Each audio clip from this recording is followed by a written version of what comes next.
Hey guys, Frank here. We are starting brand new. Since our campaign of Dungeons and Dragons is finally over, 200 episodes worth, we are now going into session 0 of a brand new game, brand new system, brand new campaign. We are going to be using Daggerheart today. And for this campaign, moving forward. So, all new for us, so sit back, relax, and let's dive in together as we do session 0 and have everybody learn what Daggerheart is. So if you're new to Daggerheart, tune in. We're going to go over everything from this book to the Hope and Fear one as well, with the classes if the players choose them. So let's dive in tonight with a brand new session 0, brand new campaign moving forward for Daggerheart.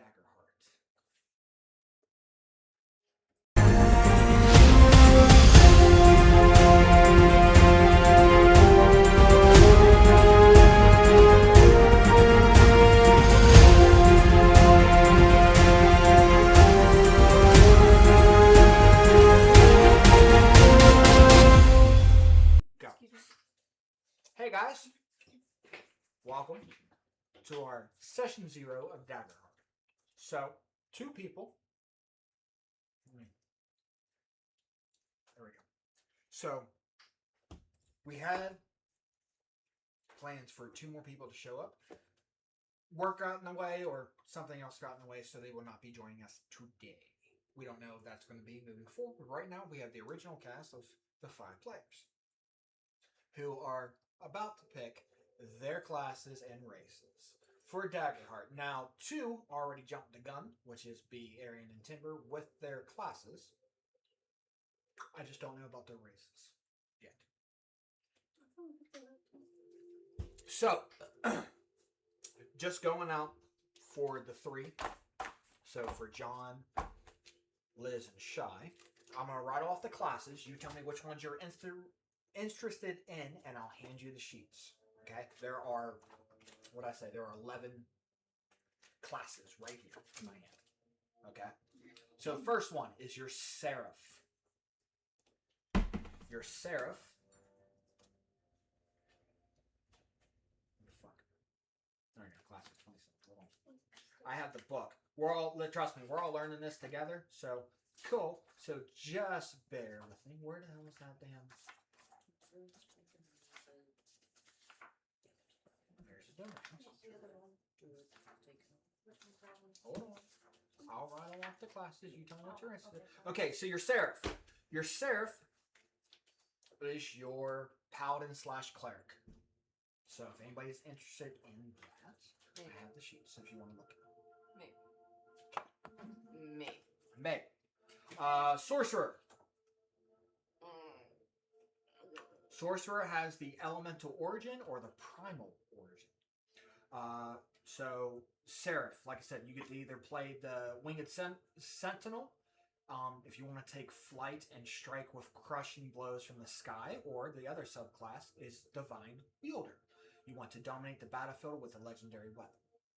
Your Sorcerer, you have the elemental origin if you want to channel raw power from a particular element, or your primal if you want to extend the versatility of your spells in more powerful ways. Sorcerer. Anybody call? Maybe. Okay. That was a maybe. Next, Assassin. Assassin is part of the newer one, so I don't have their actual. I'll have to look up their subclasses to tell you the truth. But yeah. So Assassin. Anybody going with Assassin? You know what? Yeah. Like I said, you guys can look at it and then you guys can decide. Blood Hunter. You want any of these? You just want Blood Hunter? I think John wants to hear them before. I want to hear them too. So we have Blood Hunter. I'm saying if it thinks it tickles your fancy, you can hand the sheets, then you can look at it and kind of narrow it down. That's what I was doing. Yeah. You What's want that to? one? Okay. Yeah. What's that? You were telling us about Sarah. So Blood Hunter is literally from Critical Role. Blood Hunter. Also, just the same Blood Hunter. Yeah. Yes, you have the assassin's Crimson same Ray. thing as an assassin. Correct. Most of them are the same. It's just their subclasses and their abilities that are different. So wizard. Wizard, you have the School of Knowledge or you have the School of War. So School of War, if you want to utilize trained magic for violence. School of Knowledge, if you want a keen understanding of the world around you. That's what breaks that down. Okay, there is Wizard. Next, Warrior. So your Warrior, call the Brave or call the Slayer. So call the Brave if you want to use might for your enemies. If you want to use might of your enemies to fuel your own power, that's the call of the Brave. Call the Slayer if you want to strike down adversaries with a powerful force. That is the Warrior. Next, you have your Witch, which is pretty much like your Hex, a female version of a Warlock. I don't, like I said, I have to look up what the Witch and Warlock subclasses are, because I have all the cards, I just don't know off the top of my head. Because they're from Hope and Fear. Next is Warlock. Same thing, that's from the Hope and Fear book too. Warlock is just like you have your Divine Patron. And you get favor based off that. So you can gain pluses to your stuff. Then you have the Bard. The Bard, you have your Troubadour or your Wordsmith. So your Troubadour is you want to play Troubadour. You play music to bolster your allies, what a true Bard is. And then you have the Wordsmith. Clever wordplay to captivate the crowds. Guardian. Your Guardian, you have Stalwart and Vengeance. Stalwart, if you want to take heavy blows and keep fighting. Vengeance, strike down enemies who harm you or your allies. Okay, that is what the Guardian is. Yeah. And then last and not least, She wants to look at the Guardian. Okay. And then last is Ranger. Beastbound or Wayfinder. If you want to Beastbound, if you want to form a deep bond with an animal ally. And then you have Wayfinder if you want to hunt your prey and strike with a deadly force. Those are all the classes. Does any of the ones be grabbed? I can, if you want me to, let me pull up. Let me go to the Void, which is Darrington Press's character classes. So it's their like up and comer if you want to talk about that. So here we go. You have the Blood Hunter, for instance. Their domains are Blade and Blood. So for Blood Hunter, you have Order of the Ghost Slayer. The gold keys. He has the keys. You have Ghost Slayer. So the ability is Chasing Death. When you have 1 to 3 unmarked hit points, you can use your Crimson Right feature without paying any hit point costs. That's what Ghost Slayer is. Order of the Mutant. Same thing. John, you're already fully aware of that? Familiar with that. You have your mutagens. Ghost Slayer, the Lycanthrope. And you have Order of Lycan. Yes. So that is your Blood Hunter, just like you would think off Critical Role and Type Radio.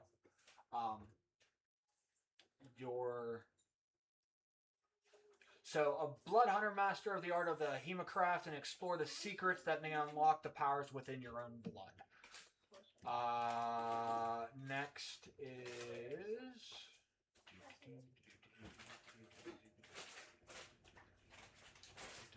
your Witch.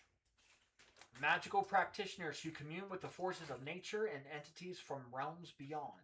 Witches call forth their power through craft, rituals, incantations, herbs, stones, candles, and other tools to enact their will and conjure powerful spells. You have your hedge witch and then your moon witch. Your assassin. Assassins are master of the art of slipping past their opponent's defenses to inflict terrible pain and deadly strikes. Warlock. Those who trade their lives, or perhaps even their souls, for an outworldly patron in exchange for incredible power. Those are warlocks. Often these mortals are at the point of desperation that leads to such a sacrifice. The one I didn't print out for anybody was the Brawler, which is your monk type class. I think I asked that, nobody really wanted to go that. Experts of unarmed combat, Brawlers hone their bodies into lethal weapons using impressive physical prowess. So pretty much your monk. And then the subclasses are martial artist or juggernaut. So I will tell you this. We are going to be doing Age of Umbra. Okay. So Age of Umbra, let me just get that out there before you guys truly decide. So Age of Umbra. So the touchstones of what is going to be more of Dark Souls, Berserk, the Seventh Seal. I'm going more of the Souls-born aspect of tone. A lot of dread. A lot of ruined cities.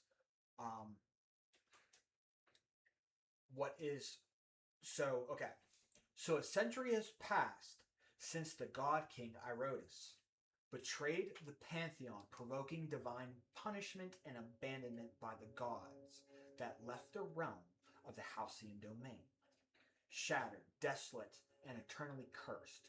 Throughout this shadow-cloaked land of decaying fortresses and dreadful monstrosities, surviving communities cling to hope in the face of a lightless oblivion. In the Age of Umbra campaign, you'll play heroic survivors who protect their community from the terrors beyond their walls. Venture out into unknown to hunt the nightmares that twist and grow with each fallen soul. Seek answers to the curse that corrupts this world and perhaps even discover a way to change its fate. So, Age of Umbra. So throughout this place, you're going to come across like an environmental hazard, which is the Umbra. The Umbra is a cloud or a storm that pulls through. Anything that pulls through, think of like, okay, those with Lord of the Rings, it's kind of like the Death Hand. It's his eye. When he goes over you, dread, unimaginable, arcane, magical phenomenon happens. Okay? It is a curse, like a storm. Here's the catch. If you are caught dead, you automatically will come back as undead and under my control. As soon as your character drops, they become a zombie. Everybody already has the Umbra within them, like a cancer. So it's when you die that Umbra fully takes over. Same with the beasts. Beasts and monsters are going to be mutated in a way. They're going to look more sickly. They're going to look more skeletal, decaying, zombie-ish. Okay? There are certain adversaries, I'm going to use that word, adversaries, because those are what enemies are called now in Daggerheart. So your adversaries, you may come across some that are called Umbra touched. That means they have succumbed to the Umbra and they are slightly more powerful.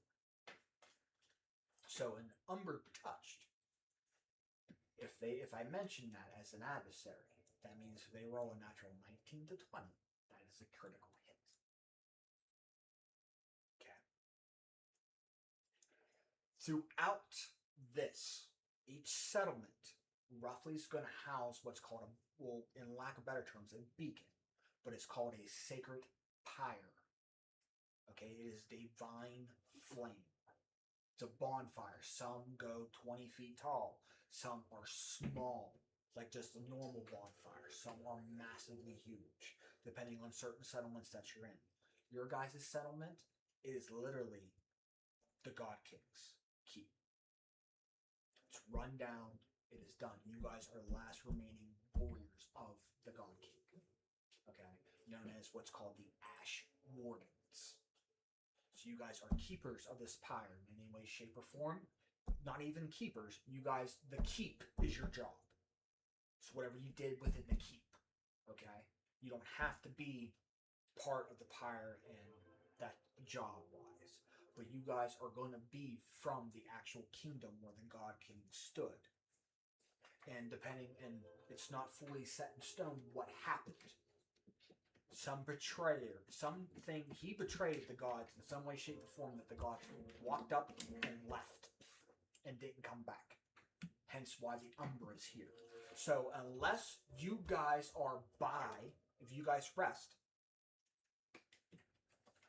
by a bonfire, you're safe.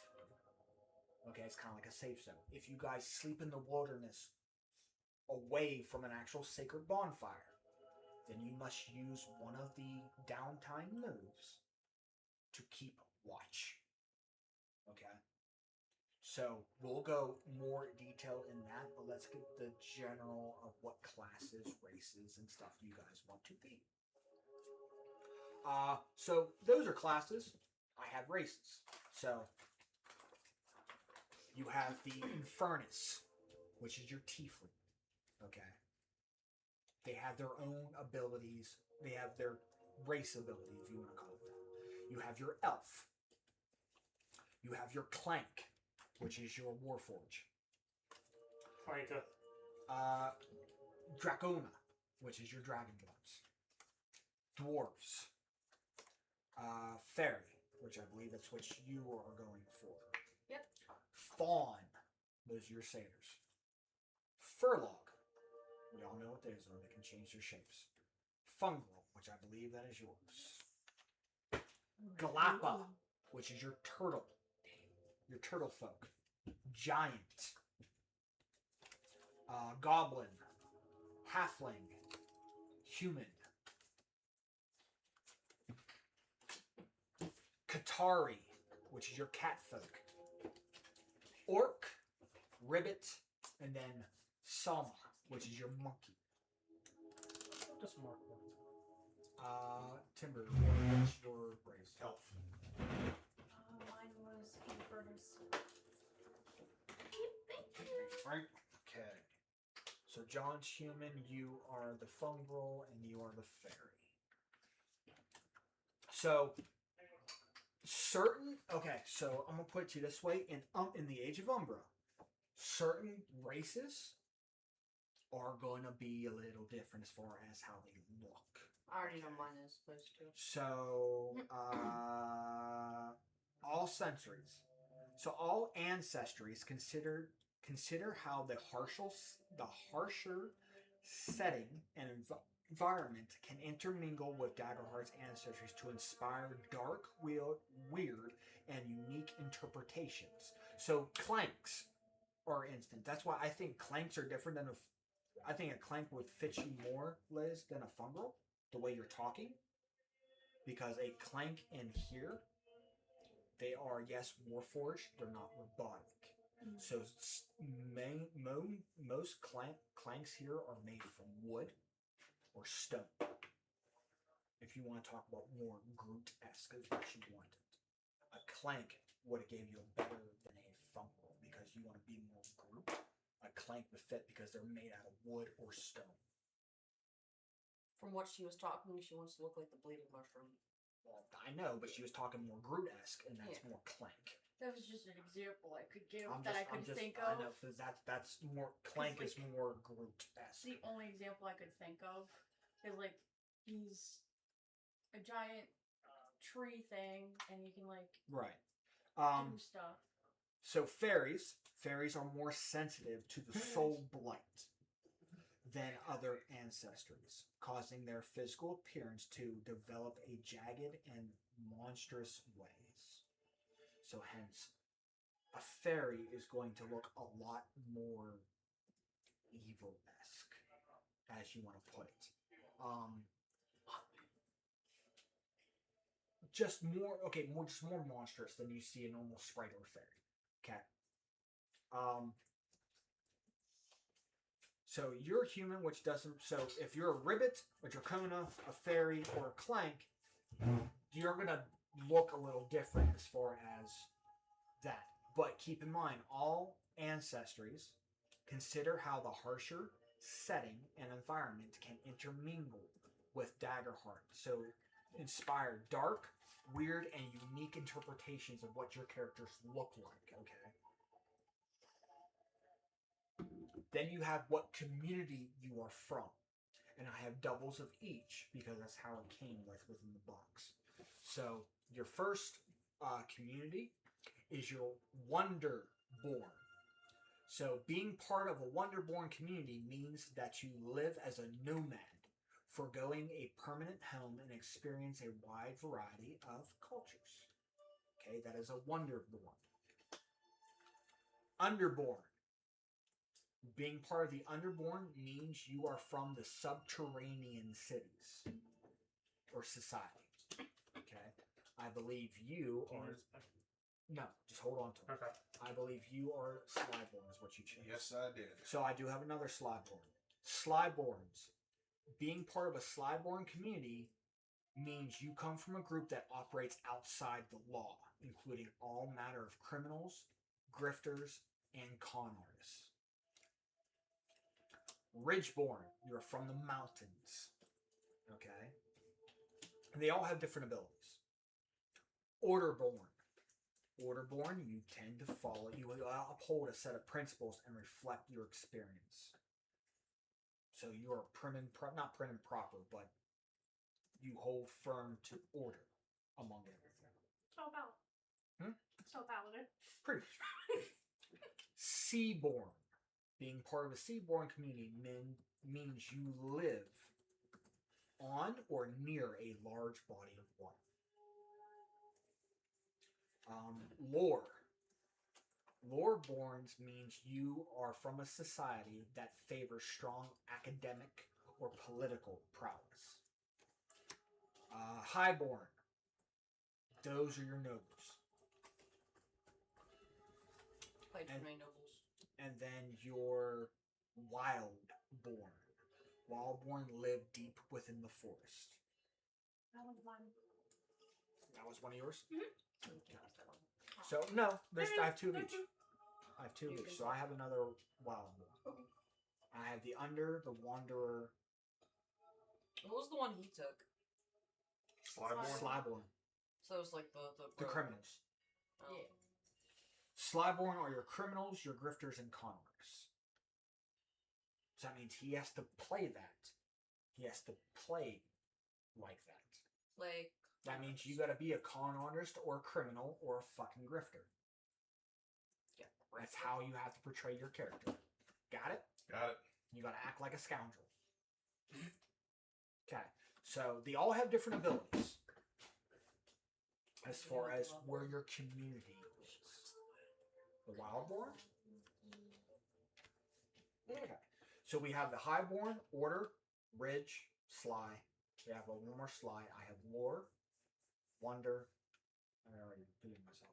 High, Under, Wonder, Lore, Sly, Ridge, Order, C.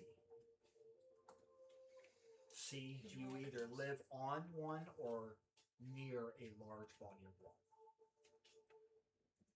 Order, you uphold order. Ridge, you're from the mountains. Sly, you're a criminal. Also like the mountains. Okay. So they all have their abilities at the bottom. So that's steady. You have advantage on rolls to traverse dangerous cliffs and ledges. Not wise. No, no, whatever what you and I talked about. I mean, if anything, it depends. See, that's me. Are you? What we talked about beforehand, with you being some form of criminal. But where would you have hailed from? Would you have been a wanderer, just a mercenary? Oh, more or less Just give me wonder. Give me wonder.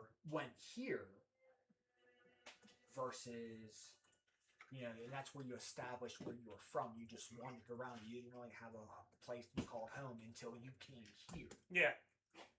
These are all before you guys came to the keep of where you guys originally hailed from.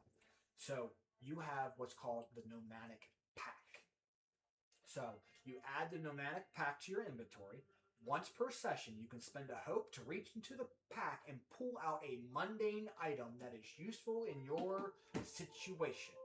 You work with the GM to figure out what that item is that you take out. So depending on the situation, you can spend a hope to reach into that pack and maybe find a lockpick or a potion or something of that nature.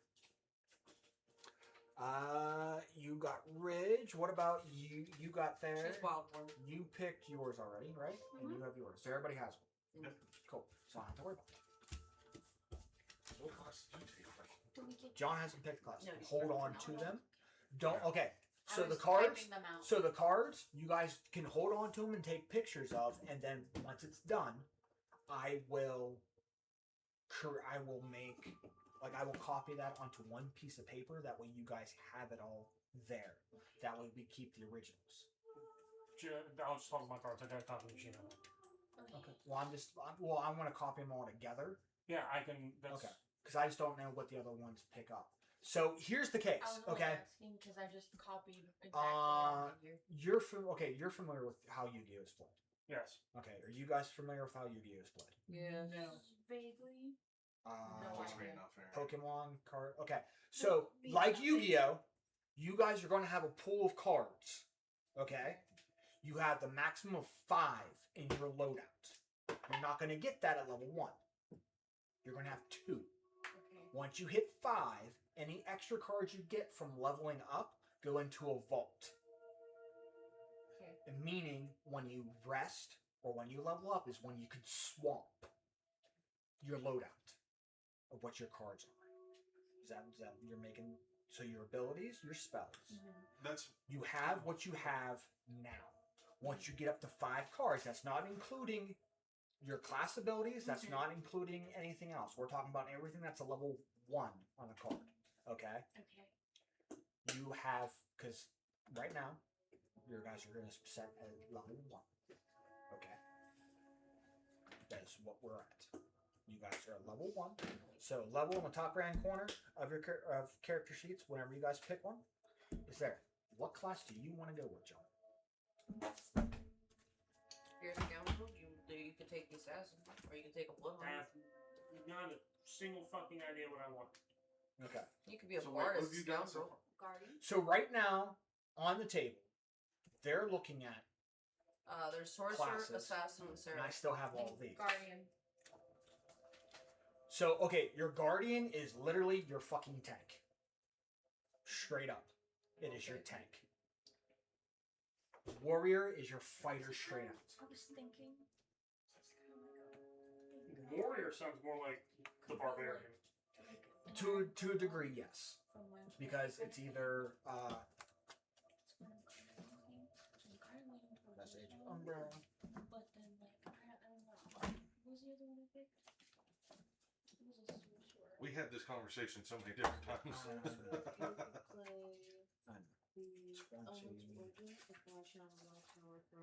Yeah, that's what I want. And then there's also play the prime origin from an extent. The versatility of your spells and powerful ways. Yeah, those are the two that I'm nice with. So you would have sorcerer. Yeah, your guardian is stalwart and vengeance. Either you are more tankier or you use that power to mess up your opponents.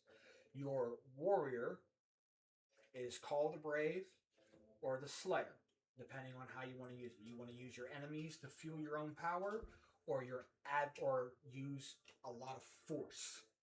So more of your berserker, I would say. So yes, more of your barbarian. You either use your enemies to give you power, or you just hit hard. Is pretty much what that's looking for. I don't know based off what you want, because of what you said you want. Yeah.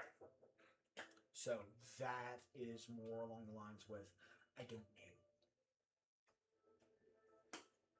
I mean, forgot like I said, to the look class could be wrong. I'm anything. like, what's this smell? You know, you got the bard, you got the guardian, the ranger. I mean, I could see you as ranger with the wayfinder. You know, you hunt with deadly force. You being a wonderborn, going out into the wilderness, not having a place home, a ranger does suit you. I would say for what you want. Especially when you do something If you different. go like more, if you go wayfinder, Yeah. you know what I mean, because that just fits together. I mean, unless you want to go magecraft, unless you want to go with the wizard or the sorcerer or shit like that, you are, you know what I mean. Give me Ranger. You want to go range?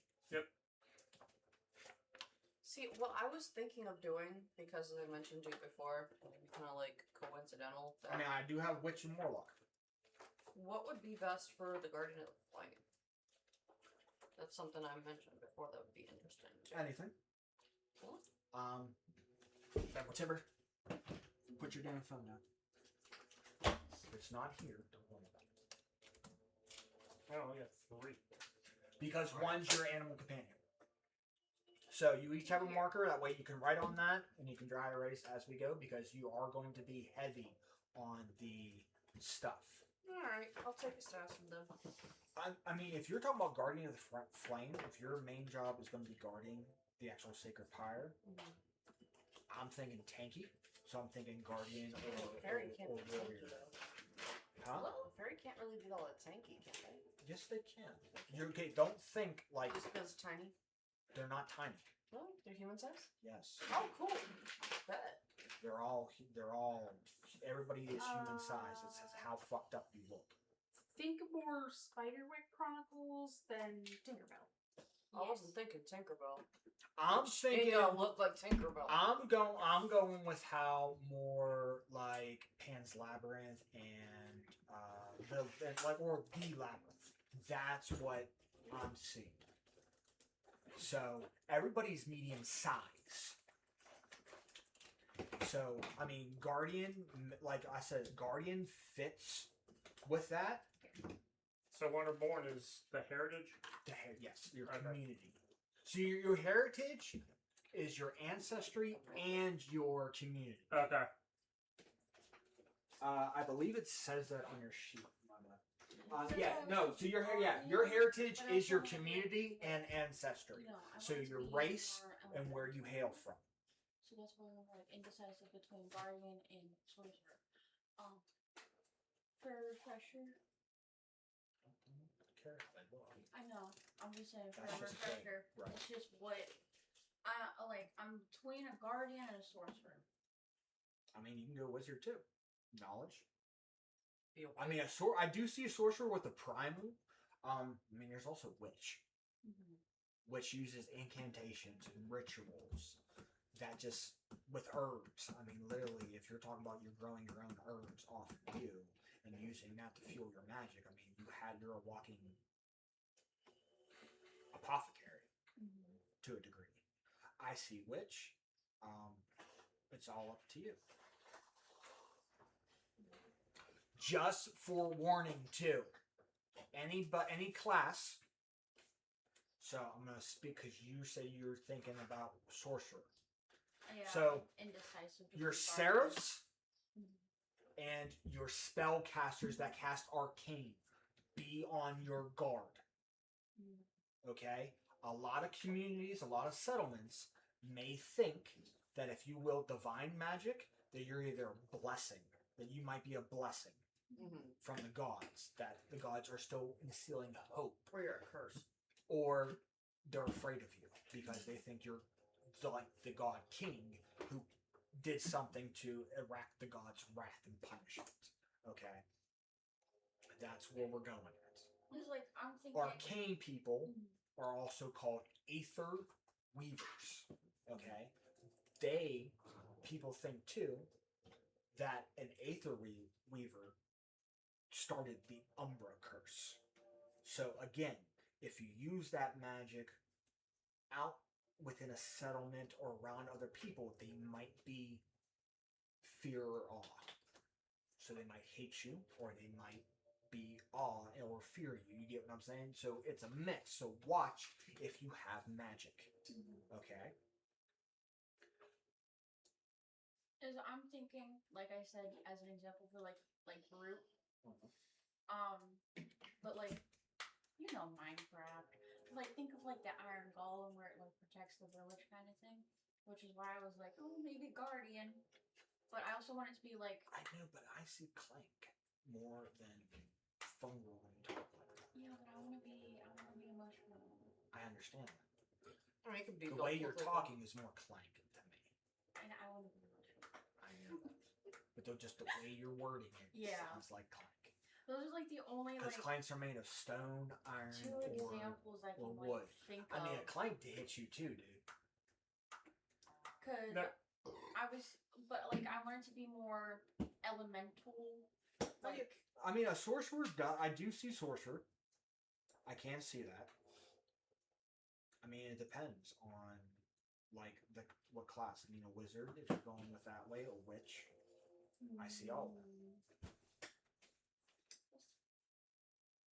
So you're saying the Guardian would be more of a tank than someone that would be A more guardian in the is a back? tank. So you have No, a, no, no, no, no, the Guardian of the Flank.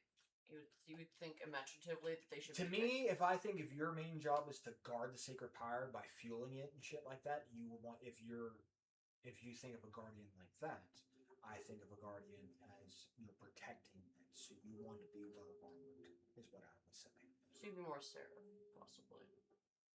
Isn't it Not fully. Because the sacred pyres were not from the gods. They came up after the gods left. The ancient civilizations that were here before you figured out using this. So so you guys they are rare, very rare. You guys might find what is called a blessed branch. Okay, think of the burning bush from Bible. Yeah. Okay, it's literally a burning branch. It doesn't hurt you. That can either fix a sacred pyre or reignite a brand new one. So, but they are very, very rare. You may hear talk. You might have to go and find them. Okay. That's what that is. So just, but I mean, it could be anything. This is just where I got that idea from. So when Critical Role did this, one was a pirate keeper, and they were a guardian, is what they were. They were tanky as book. That's just whatever. Okay. Now I will put this out. Those of you who have classes, okay, you have attributes, okay, at your disposal. So here's the thing: if you guys want to write this down, these are the attributes that you have. You cannot change or anything of that nature. You have to use these for your attributes. Okay? So you have a +2, +1, +1, 0, 0, -1. Those are your starting abilities scores. You place them where you want to place them. I will give you suggestions, and on your character sheet, like on the back of like on your second sheet, it tells you suggestions of where it is on the top of your page. Don't. It says suggested traits. Yeah. So it tells you suggestively where those should be placed. They don't have to be placed there, my man. You can place them however. It's just telling you suggestively that's what to go for. Yeah, just to, Correct. because I was able to still read mine. okay. Okay.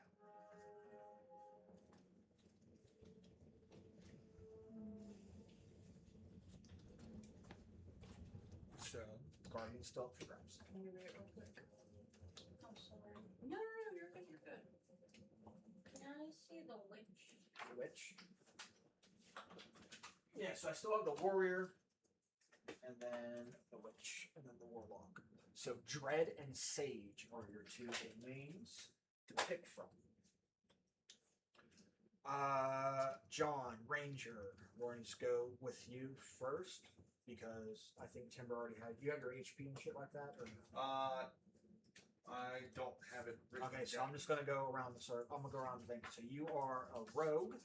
So let me do that. John, I'll hit you next. Okay. Rogue. Okay, you ready? Starting evasion, 12. Okay, meaning that is okay. In lack of better terms, to put it in D&D terms, that is what I need to hit you. Okay, it doesn't go off AC. It goes how well you evade. A rogue is a high evasion because they're fucking quick on their feet.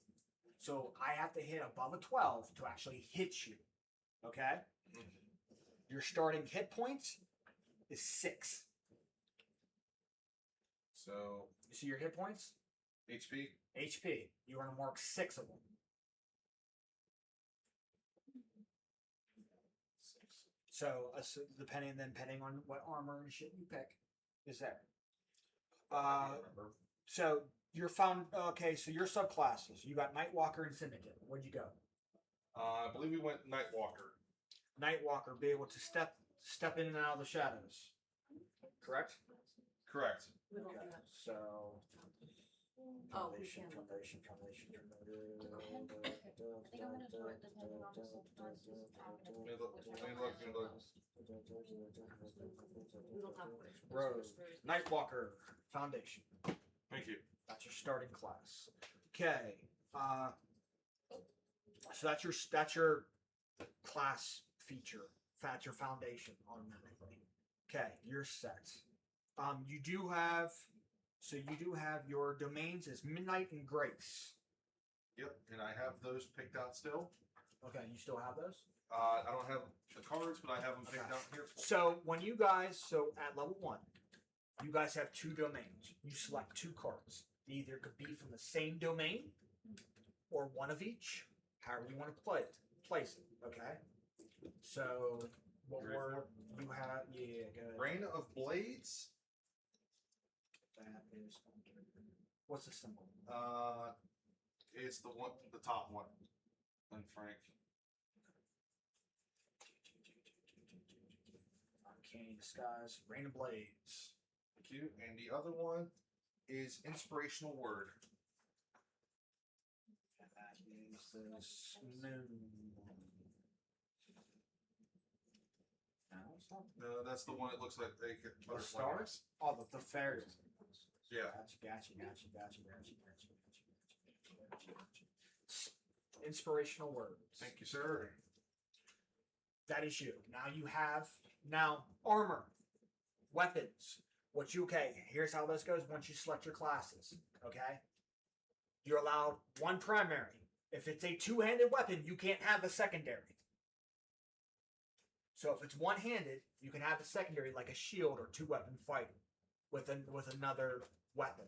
You know what? Okay. I'll go with which. That's mainly how that goes. That would work out. Armor, anything on there. If you have the ability. On which? I think sorcerer.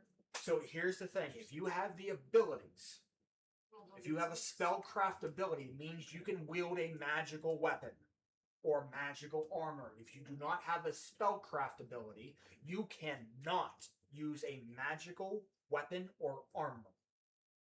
Okay? So, a rogue, your spellcast trait is finesse. You want to get at least the one above +2 or a plus into your finesse. Okay? Cool. Then you just have to pick your weapons and armor and you have your shit. You have a few pictures of all that shit, right? I'm gonna take pictures of all. Take those pictures just to and make then sure I want them have it. back because, again, each domain overlaps with another class. Now we're going to go to Ranger. Ranger. Okay, John, starting evasion score is 12. Hit points is 6. Do you want my transformation card back too, Frank? No, I do not need that. That is strictly you. Okay, that is that. Your spellcraft trait is agility. that's where your spells are going to come from. So you're able to cast spells, so that means you can have a magical weapon or magical armor too. Alright. You just need these two back for right now, right? Whatever the ones are. I don't need your foundation or anything of that nature. Okay. I just need I'm these. so lost. Okay, where are we at, bud? I'm just. So Talk to me. I can read her. No, there's so much fucking going on. My ADHD has completely checked the fuck out. Okay. Now, I'm not trying to be mean. I've got no interest in playing now. There's too much going on for me. Okay. Talk. The paper, like it being on Is it what paper, it's- is very there's just- intimidating. No, it's not even that. It's All this we've got information is cards. so We've good. got all this. It's not streamlined. It Well, okay. it feels very fucking chaotic right now. It's not chaotic. I give you that. No, I get it. get what you're saying. It feels so fucking like It's just I'm not trying to be mean. Literally, my ADHD is like, nope, fuck off. That's why I'm trying to like everything that's on here. I'm putting I'm it on my trying. computer. I'm trying to pay attention. so that and it's it's like just okay. you're throwing so a way much I at I me. know. I'm understand. going fast. So I'll break this down a little slower. Okay. So your evasion score, you have Yeah. that. That's Yeah, I have it. You have 12. your hit points. I've already marked that I get an extra stress because of being human. Right off the bat, I get an extra stress marker. Oh, hey, I don't even know that.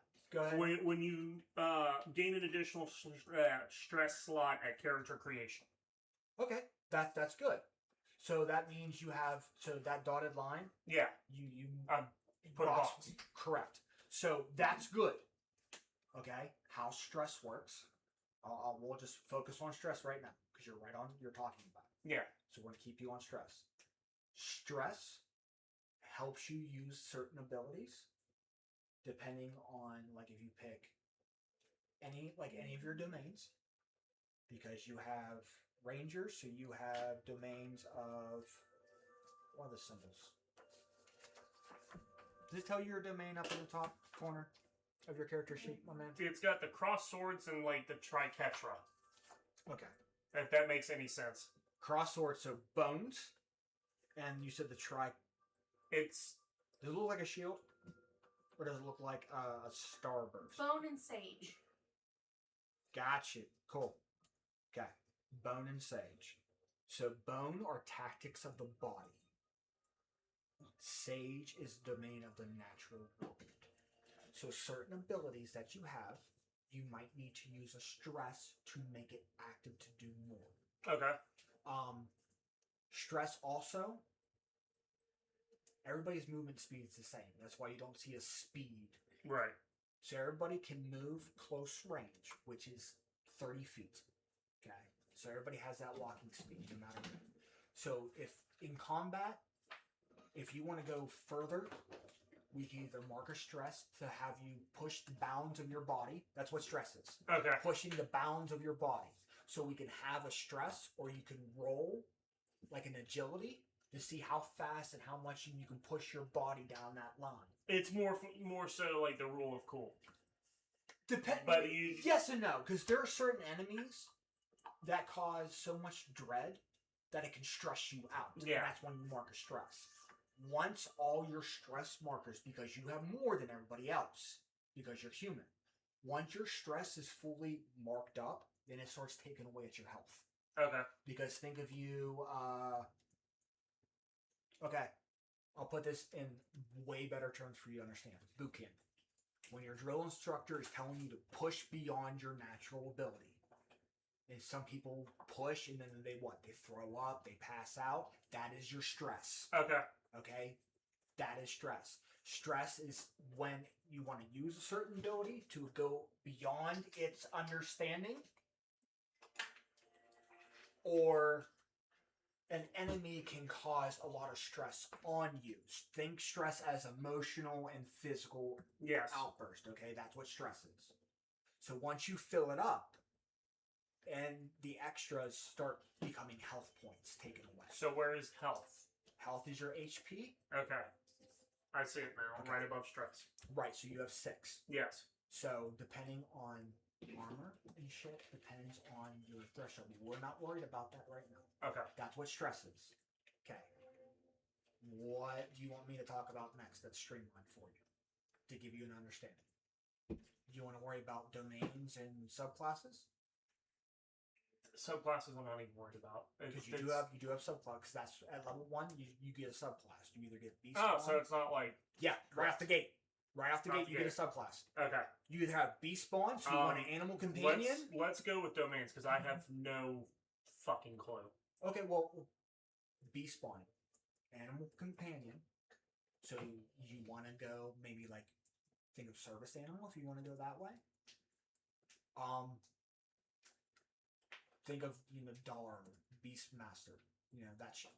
You either have an animal companion, or your wayfinder is you're just a hunter. Gotcha. Okay. You get that. You get one of those starting out, and what you do is whatever one you pick, I'm going to hand you a foundation card. There are 3 tiers to it. You have foundation, then you have mastery. Okay, foundation, specialization, mastery. So when you level up, you might not. Okay, that I understand. It's like apprentice, journeyman. Correct. Yes. Okay, Skyrim terms. Yes. I wasn't even thinking that. It's even with the military when we have our MOSs. Okay. You start off as you'll get certain MOSs have books Okay. that we have to read, and it's tiered as apprentice, journeyman. Okay. And then you get Exactly. your master certification. Yeah, I was going blacksmith. Correct. So you have that mastery, or you have that specialization in mastery. Yes. Okay. So depending on what subclass you choose. Now, beast spawned, you gain an animal companion of your choice that stays by your side unless you tell them otherwise. When you take the ranger companion sheet, which is that last sheet I gave you. When you level up, you choose a level up option for your companion on that sheet as well. That's if you want to have an animal companion. If you don't want to, we're not going to bother. No, I've never done anything Okay. D&D. Do you want me to give you what each one does, and then you can decide 2 options. You have that was beast spawn is you get an animal companion that levels up with you and stays by your side. The Wayfinder, Ruthless Predator. When you make a damage roll, you can mark a stress to do an extra point of damage. Oh shit! Don't regard that. When you make a damage roll, I'm gonna fuck with your brain for a second because it sparks something different. Okay. When you make a damage roll, you can mark a stress, so a bow or a swinging weapon harder than what you normally can. You get a +1 to your proficiency. Okay. Right now. So let me hit that so you understand it. When you guys pick your weapons, how it just says a D and then a letter. So like Timber, give me a weapon, top page. Longsword. Longsword. What's it says damage? D what? D8 plus 3 Okay. EPHY. How it just says D8. Okay? When you level up, okay, right now, you're level 1. That means your proficiency is 1. It means you roll 1d8. When you hit level 3, it becomes 2d8. Okay. So you mark a stress, you gain an extra proficiency. So that 1d8 of a longsword turns into a 2d8 if you mark a stress. That's you swinging or pulling a bow harder back past its range. You know, if a bowstring is 100 pounds and you're pulling 110, that's stress now. So now you're putting stress on the weapon, which is going to cause it to do extra damage. Or break. Or correct. But that is what it does. Okay, so you get an extra point of damage. When you deal severe damage to an enemy, they have to mark a stress. So if you hit in his severe thing, I take an additional stress too. So you can stress me out because you're hitting too hard on them. My body wasn't prepared for it, okay? And then you have what's called the path forward. when you're traveling, okay, wayfind, the path forward, you know how to get to a place. Okay. So that's like your Outlander. That's the only thing that's extra to it. So Beast Companion that levels up with you, and you get to choose what the fuck it is, and you have its options on that sheet. Or dealing extra damage because you're more of a hunter based. That is what we're looking at, John.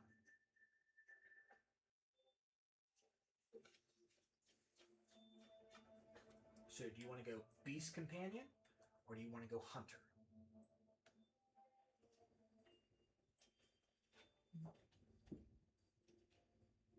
What's speaking to you, my man? Let's go Beast Companion. Okay.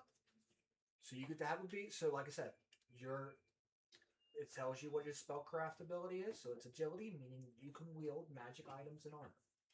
Okay. Okay.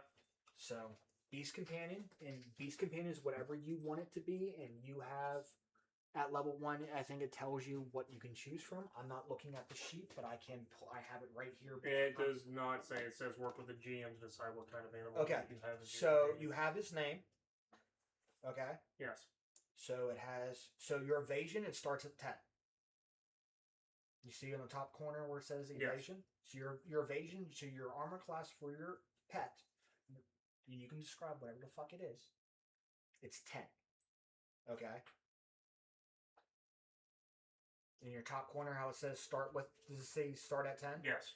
That is what your AC is for that companion starting out. So it might change depending on the animal No. Okay. It might depend on how you level it up. Gotcha. Okay. So so you have your.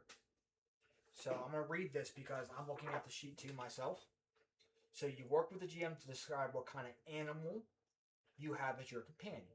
Give them a name. Draw you can draw a picture in that box, and then you create 2 experiences. What your experience are is your skills, John. Your skill sets. Okay. Now, no. You see your experiences on your left-hand side? Yeah, on here, down here. Yeah, it's also on your character sheet too. You Okay. see it? Okay. You get 2 starting out. They can be very vague. The trick is to have something social and to have something combat related. Okay?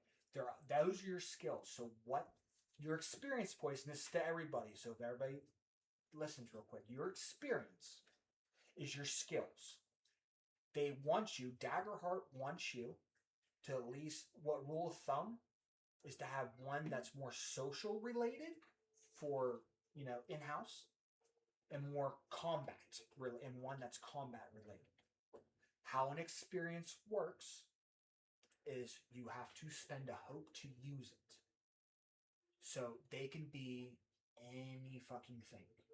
As long as it fits what is happening, you can do it. And I can give you some examples if you want to touch base, or you want me to X experience now and go worry about your domains, or you want me to hit domains later. I'm just trying to keep you more streamlined and on target. So you're talking about experiences because it's on your character sheet. Do you want me to do that? let's go with an example. Okay. I'm going to go with an example. So this is for everybody. So when you create your experiences. So here's an example. Assassin, blacksmith. Okay. Characteristics. Battle hardened. A bookworm. A charmer.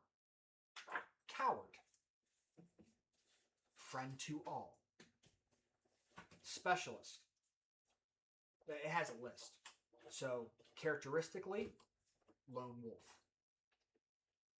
So you can say, hey, I'm gonna burn a hope, and I want to use my experience of lone wolf because maybe we're out in the wilderness and we need help navigating. You can use your lone wolf ability on that. That also could be used for combat too. It's how you determine the lone. Like, we know what a lone wolf is. Yes. So that is your loner. So what if it hits in a narrative? If you can explain it to me within a narrative of combat, you could use it, but you have to give up a hope to do so. Okay. Okay? Now, real quick, John, everybody starts with 2 hope. Every session, it goes to 2 hope. At the end of the session, we clear the hope. Every session, we start with 2 hope. I don't know if the human doesn't give you an extra hope, it gives you an extra stress. Stress, yeah. So I think the halfling gives you an extra hope. Okay. So everybody starts with 2 hope. Now, if you roll, when you do a skill check or an ability check of some type and you roll with hope, you gain another hope. I think you have 5 on the max? 6. 6. Okay. So once you hit 6, you're done. You can't gain any more. You have to spend them to gain more. Okay? Hope is used for your experiences and certain in your class abilities. I don't think your animal companion you don't have anything that they roll with hope. So I think you're fine with that. It might be more in their class ability than anything, John. Sad. Yeah, the only thing the animal gets is stress. No, your bottom corner right there, dude. So class feature, you have Ranger's Focus. That's your hope. Every class has this. Okay. Every class is something different, but that is you have a class ability that's hope. So hope is used for either this or an experience, nothing else. Okay? You get 2. Now, I'm saying I've also got this. That's teamwork. You're talking about, what's this say? Hold them off. The fuck is, hold on. Hold on. Each one's different. Hold them off. Okay, that's your special. So think of, Skyrim.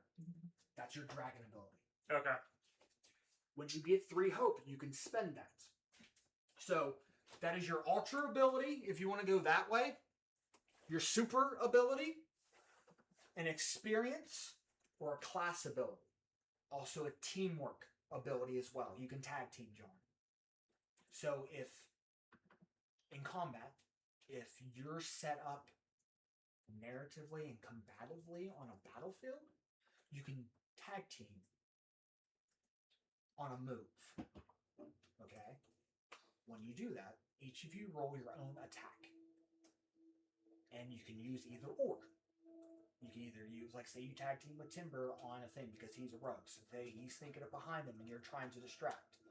You shoot, he shoots. You guys can choose. Whose score on the roll do you want to use? So who has a better chance? Gotcha. And then when that happens, you both deal damage, and then you combine that shit, and that's what hurts me. Gotcha. The enemy. Okay? So it's your roll. Now say you guys roll with hope. Say you use your roll. And say you rolled higher with hope than he did. He rolled with fear. But his is a higher roll. He might have fear, which has its own complications. Or if you want to choose you guys and choose with hope, it means you both, because they're going to go with your roll. And you rolled high. You might roll, but you have a hope. If it still hits the target, you gain a hope, and so does he. Okay. You gain a hope back. So hope is your currency. That's your inspiration. Your inspiration tokens, that's your hope currency. Okay. So it's an ultimate move.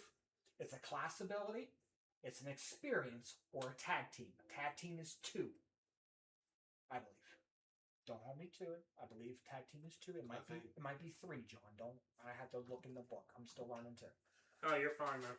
The only rule I remember you So, saying. So go back to your experiences. It could be whatever you want them to be. They can be vague as long as when you want to use them and spend a hope to do so, you have to explain it to me that fits the narrative of the situation for me to say yes, you can use that, or I don't believe that fits. You get what I'm saying? Mm-hmm. That's how experience works. What Daggerheart wants you to have as a rule of thumb is to use one that's more social and use one that's more combative.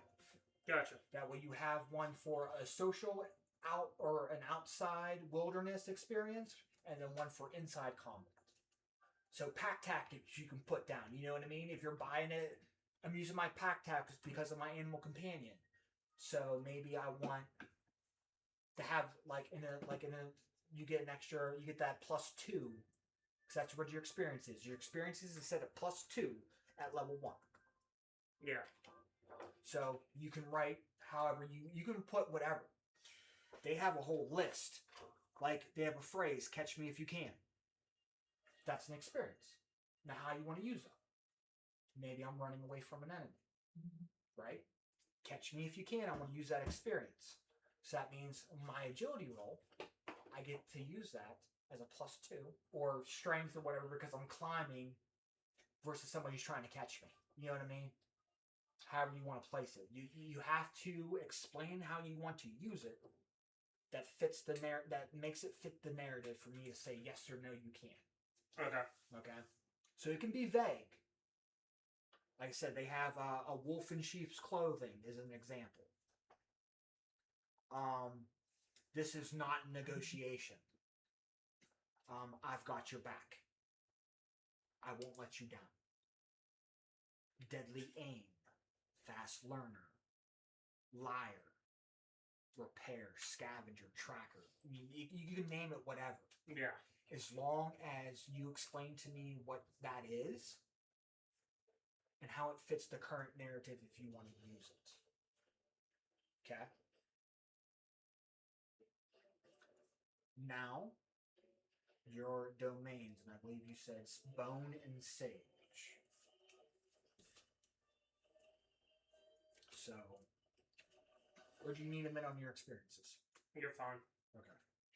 So, bone and sage. Now, John, I have 6 cards here. Each domain has 3 cards to pick from. You can only pick 2 in total. Okay? You have bone and you have sage. You can go 1 of each, or you can go 2 from sage, 2 from bone, whatever. But you only get 2 cards. Okay? You have untouchable, which you gain a bonus. Well, I'll let you look at them. That way you can decide. You have untouchable. I see it coming. Daft maneuvers. That's bone. Sage. Nature's tongue. Gifted tracker. Vicious entanglement. Okay, I'm gonna let you sift through them. You pick what you want. You only get 2. Okay. And then whatever ones you don't, keep the ones you have. Send me the rest back. Okay. And then your armor and weapons, John. Once you pick what you want, let me know, and then we'll circle back to you. Okay. Okay. Arian, you are a druid. Yeah. I already have my cards picked out. Okay. Well, hold on. Let's go. Evasion. Okay, your evasion. You have that. 11. 10. Is it 10? It says on here 11. Your evasion starting out as druid is 10. So maybe that might be either. Does your elf trait give you something higher? My armor does. Okay, so it's the armor that Oh you. yeah, I forgot. I gotta fix that. My armor does too. Okay. I have a 13. That's why. Okay, so it is 10 starting out, and you do have your hit points of 6. Okay. Okay, Because I'm trying to you see it? add like tabs and stuff. So I can have You wanna everything fill up organized, 6 of so I'm not like overstimulated. So I can just be like, okay, Now, this is what was your subclass? Warden Warden? of the elements. Of elements, not renewal? Yes, Okay. Warden of the elements. Gotcha. Can't fit onto here is going on And here. then you have what? Sage and.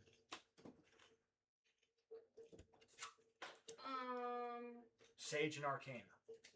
So I have the Nature's Tongue ability Okay, from Sage and Nature's Tongue's going to go to her if you have that. Did you pick your 2? Yes. Do you have them? Okay. Right here. I'm here. Okay. And then Unleash Chaos under Arcana. And Arcana is your Sunburst. Unleash Chaos. Unleash Chaos is D10s.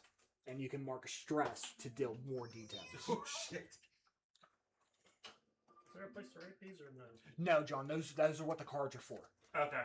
Yeah. So So going to what- write mine Picture and down. start You can writing take down. a picture or put them in your notes if that helps you. Yeah, John, what's easier for you is to take a picture and then I will, or you said you wanted to copy that. You can copy it all together. Yeah. When you level up, you have options to choose more cards or to upgrade cards. Okay. Okay? So like your like how your foundation is, how you're talking about your specialization and masteries, Yes. that's what we're talking about. It's on you guys have level up sheets when you guys hit the tiers. They're Yes. the tier sheets on the second page on your bottom. Okay?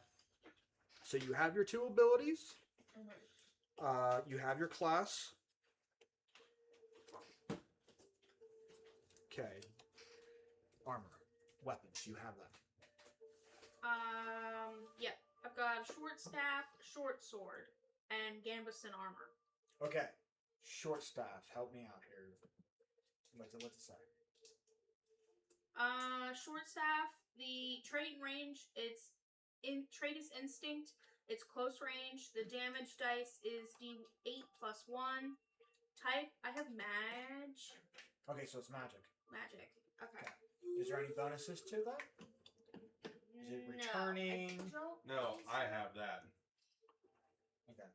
So, because you have the spellcraft trait, you can use magical weapons that are on there. Now, when you look at your equipment, John, you have your primaries. Primary and secondary. Well, those are okay. So, can I have somebody else's equipment page real quick so I can like follow him I'm along? not using mine right now. I'll try that. Yeah. Okay, so your top tier, John, is your physical ones. Yes. Your next box are your magical ones. Okay, so if you want to go fisticuff, you can have the arcane gauntlets. The burden is that it's two-handed, meaning you can't have a secondary weapon. Right. Okay, so that's the burdens. What's that in? So if you want to go sword and board, you can. If you want to go crossbow or longbow, you know what I mean, you can go with a secondary. But you choose your primary first, either from physical or magic. Your choice. If the burden is two-handed, you cannot have a secondary. You mean you can have it on you, but you can't use it Right. unless it lets you. And then after you pick that, then you have your armor, and your armor is at the bottom. And depending on which one you pick, once you decide, let me know, and we'll circle back to you. Okay? Then I'll explain what that shit all means. Okay. So you said you have a short staff. Mhm. So okay, where it says trait, John, on your weapons. So your equipment. Yes. No, on your other page. He's looking. Your equipment page. Next page. No, stop. No. Remember, shut the fuck up. John, Yes. right Okay. there. You see how it says name, then trait? Yes. Your trait is what you use to roll. So whatever your plus is for, that's what you use. Yeah. You know what I mean? And then the range, very close, is like 10 feet, my man. Melee range is like 5 feet. You get what I'm saying? So very close. We're just doing basically kissing.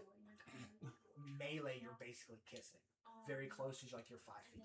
Okay. Okay. Then your damage, it's set with D whatever. You have your burden, then it has a feature. So, like, you go broadsword. The feature is reliable. That means you get a +1 on your attack rolls. So when you roll your dice, you add your... So if you go broadsword, you roll your agility. So you roll the 2d12s of hope and fear. You add them together. You add your modifier that's for the trait. If it hits my evasion score, it's considered a hit, and you get a +1 on top of it. Okay. So do you have your traits already put out? Yeah. +2 agility, 0 Okay, strength. so your agility's +2, right? So if you took a broadsword, it's 2. You roll your hope and fear die, your duality dice. You add your agility. You add that +1 because it's a reliable weapon. That's what the special feature is. And you combine all that together, and you give me that number. And if that hits my evasion score, then that is a hit. Okay. And then you roll the damage, and that is what's done. Okay. and based off whatever armor you're wearing are the thresholds for the damage. I'm just trying Okay. to copy everything over here. You still? Am I still with you? Yeah, you Okay. still got me. So when you want to pick, we'll go. Unless you want to, if you want to have a second to look, when you're ready, I'll circle back to you. Yeah, circle back to me. That's fine. Okay. So you said you have a short staff. Mhm. My secondary is a short So sword. it's one-handed, short sword. Okay, so you can dual roll. Mhm. That's exactly what that does. So you have paired. Mhm. So +2 on your primary weapon damage. Mhm. So so that means on your short staff, because you're paired, Mhm. your short staff does an extra 2 additional points of damage on it, as long as you're within melee. Mhm. So you have to be practically kissing. Gotcha. Okay. So you got that. What about your armor? What are we looking at? The Gambeson armor. The Gambeson armor. So +1 to your evasion. Your thresholds are lower. So meaning I can hit you a lot. Like if I do a lot more damage, that can hit severes. So you see how fast I can take away your hit points, because your Mhm. guys' hit points are what, 6? Yeah. You're both 6. Yeah. You both have Gambeson armor. Mm-hmm. So meaning if I do over 11 points of damage, that is severe. That is 3 hit points right there. I took you half health away already. You get what I'm saying? Mm-hmm. Mhm. Now, that's where that base score is too. Mhm. That's where that comes in handy, because those are your weapon slot. Those are your armor slots. So where your shield is, in the top right hand corner on your character sheet, Yep. you see how it has all a bunch of little shields? Yes. Don't fill. You can fill those in and you can erase it, but where it says base score, that's what you want to put. You want to put that 3 in the shield. Okay. So do I fill up the? You can fill up 3, or you can mark them. So if you want to use a shield, whatever is easier for you. Okay. If you don't want to use a shield to lower that threshold down, you can only use 1. Okay. I think only guardians can use more than 1. That's where it comes in handy, Shy. That a guardian can use more than 1 armor slot to take it down. You just use a lot. What's heritage? Your heritage is your community and your Okay. ancestry. That I wanted Your to double race? check before I Yeah, wrote yeah, anything you're right. down. Okay. And then, okay. so you pick that. You have your cards. You're all set. Mhm. You have the other stuff that's on your suggested list too, as far as your starting inventory. You too, Tim. Yes. What? Your starting inventory on your second page of your sheet. That's what I'm looking at. You see how it says like you start off with like 50 feet of rope or A something. torch, 50 feet of basic A torch. supplies, and a handful of gold. Okay, and then it says and one or the other. Yep, and I took the health potion and forgery tools. Okay, so just to let you go, that's what it does. Okay, and I'll explain what a potion does and stamina and shit like that all you want. Okay, you're set. John will circle. You still need a minute? No, I'm good. Let's Okay. see, do you need my weapons, Frank? No. I'm cool with what'd you pick? Returning blade. What are you doing? Returning blade. It's one-handed. Okay. So it returns to come. So you can throw it. You can throw it within range. It's range. So its range is close. So 30 feet. Okay, that's what close range is. It's mainly 30 feet. And then I paired it up with the small dagger. So you can throw it and it comes back. And you said a small dagger. Mm-hmm. Small dagger is paired, so you get +2 on your primary weapon within. It has to be within melee range, not your returning bullshit. You have to be up close and personal to gain that +2. You cannot be melee because it's a returning. Right. Because you don't get that +2 with that weapon. Just remember that. I know. Okay. We had this conversation. I'm reiterating. I know. Guys. All right, John. What are we looking at, buddy? Broadsword and short sword. Okay. So broadsword, you get +1 to your attacks. You know that. Agility, melee range. You literally have to be kissing. You get a D8. Okay. It just says D8 because your proficiency at level 1 is 1. You only roll 1 D8. Yes. Once you hit your levels, it's in 3s. So once you hit 3rd level, you go into tier 2. What's the level cap? Just 10. okay. Or tier 5, which is level 10, which is the equivalent to a level 20 character. They shortened it, my man. So No, you're good. no. So I'm gonna explain that. That way it's a little more easier when you guys hit it. Level ups are milestones. Never experience points in Daggerheart. It's usually by session count. So okay. So here at level 2, John's on your next sheet here. Tier 2 is what you're looking at. It tells you when you hit it's levels 2 through 4. Okay? Okay. So when you level up, that becomes tier 2. That means your proficiency goes up 1. So that means you roll 2d8 Okay. on your weapon attacks and shit like that, or your spells, whatever the fuck we're talking about. But it tells you literally when you level up, that's what you pick. Now from 2 to 4, so level 2, level 3, level 4, it says choose whatever it says, right? You choose. When you hit level 2, level 3, level 4, you stay on this list. Okay? Okay. Once you hit 5th, then we go over here. That's tier 3 now. Now that means you roll 3 dice for your weapons Okay. and your attacks, and so on and so forth. Tier 4 is your highest count because that's your proficiency bonus, I think, goes only up to 4. Or you can go higher. You can go 5. So 5th is the highest. Okay? But it's pretty much level 10 is the cap on levels, but that's the equivalent in Dungeons & Dragons as a level 20 character. So Okay. you can deal a lot of shit. You don't have to worry about picking any of that because we're not level 2. So you said broadsword and short sword? Yes. Okay, so you have the pairs. You get +2 damage from your broadsword as long as you're within melee distance. Okay? Yes. +2 to primary weapon damage to targets within melee range. And we have a ruler just in case. This is a 5-foot square. This melee. 10 feet, 30 feet. This is anything past 30 feet is considered far range. If we go past this, it's called very far. Okay? Okay. What about your armor? What are we looking at? Any armor, you can pick any armor within that starting armor.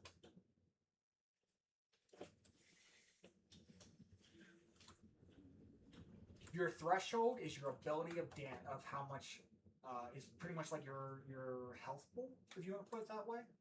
Depending on how much damage I deal. Yeah. Depending on is how much hit points you lose. I'm going with leather. Okay, so it says 16 to 13. So in your thresholds by your HP, on your HP it says thresholds. You see it? HP. You see your Yes. HP. You see thresholds. No. Above your Okay. HP. You see how it says thresholds? See how it has Yes. those 2 white boxes? You're going to put 6 in the first one, 13 in the other. You mean 5? No, 5, leather 6, armor. 13. Leather is 6 and 13. Okay. So meaning if I do under 6, it's 1 point off your health. Okay. Okay? If I hit between 6 and 13, or if I hit 7 to 12, that's 2 hit points. Anything past 13 3. is 3. If I double that 13, if I do a 26, that is beyond severe. That is 4. Okay. That's a bonus optional roll that we're going to use. If that goes for you guys too. If you guys double their last threshold, that is 4 points of damage. Okay? Now, for leather, you see your shield right next to your evasion score. You see the shield? Yes. Okay, leather is 3. Meaning, John, you have 3 armor slots. You can either fill them in or you can mark them as you go. Okay?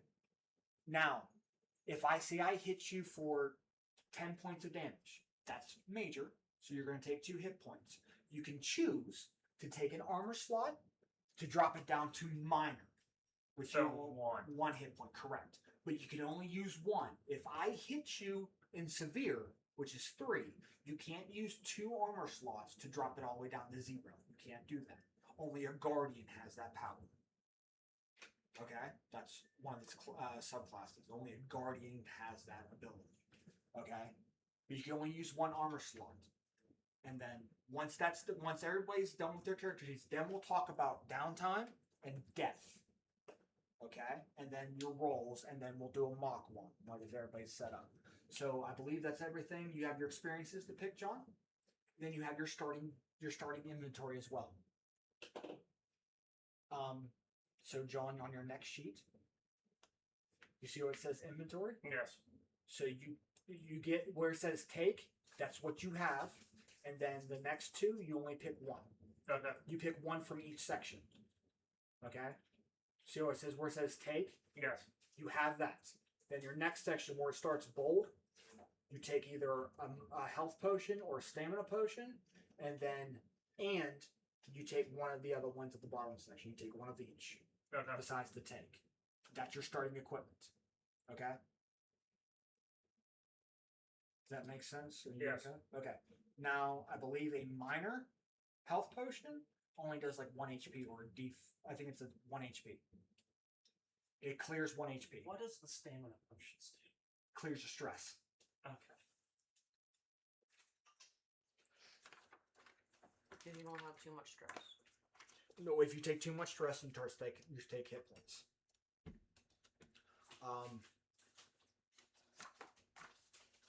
So a minor stamina potion is well, that's the recipe. So you can actually start making them. That's pretty cool. What they actually do.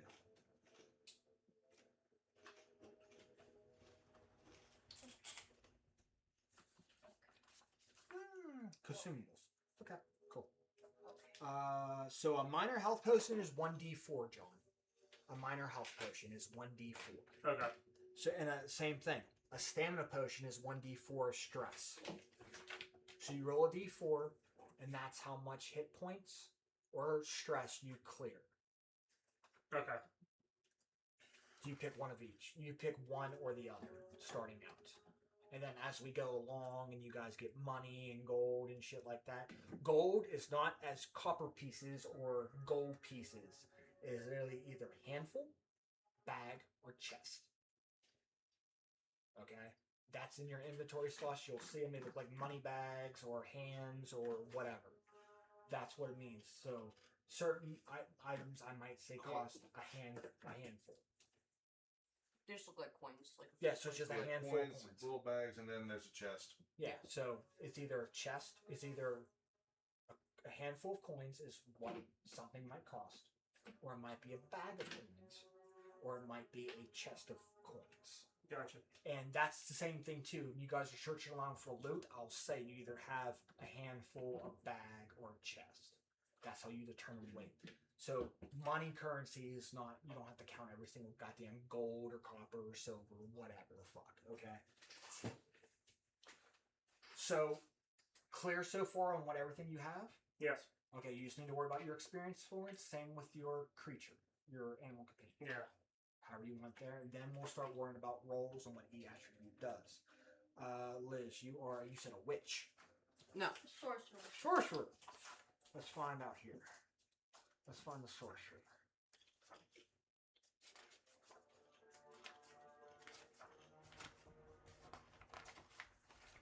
Sorcerer. Starting evasion is 10.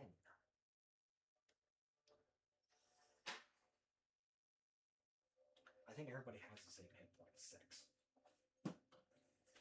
We have 6 hit points, or Liz. Okay. Okay. You have 6 hit points. That's your health pool at the moment. 10. 10 evasion score. As long as I hit a 10, I'm gonna hit you. What if you have something that says +1s, then it would go above 1?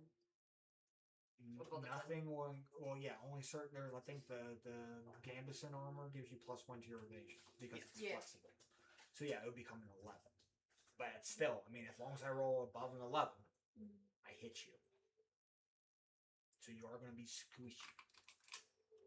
Okay, you have elemental or primal. Elemental is your elementalist: fire, water, earth, lightning, water. So the elements are in the game: air, earth, fire, lightning, water. So, as an elementalist, if you go with that way, you choose one of the following elements. You can shape this element into a harmless effect. Spend a hope, and you get to add +2 or +3 to your damage roll if you flare up the thing by using it as an element. That's the specializations for that. Or that's the foundation. And then you have Primal Origin. Both are instinct as far as spellcraft trait goes. So with Primal, you can manipulate magic. So it allows you to modify the essence of magic itself. After you cast a spell or make an attack roll with a weapon that deals magic damage, you can mark a stress and do an additional effect. Extend the spell's range to one more range. Gain a +2 on your attack roll, double the damage die, or hit an additional target like a twin spell. It's pretty much your meta magic. What's that one again? That is Primal. Is that what you want? Yes. So let me get you your foundation card.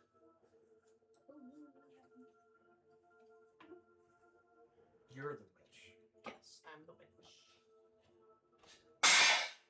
Primal. Jesus Christ. I know, right? Here. I watched it happen and I still That is your stopped plan. heart for a second there. I literally wrote the words Now unleash you chaos. are okay. So that is your primal. That is your thing, and you have your class. You also have your class ability too. Okay. You want a white I don't just even remember what his name was. Okay, that's what it was. So your hope ability is volatile magic. You spend 3 hope. You can re-roll any number of the damage dice. Okay. You see Back your at you. class feature. It's on your sheet. You see what it says where your class feature is on your Yes. sorcerer? You spend 3 hope. That's your ultimate move. Okay? what? Now, I believe you have Arcane and Midnight. Yes. So, let me find that shit real quick.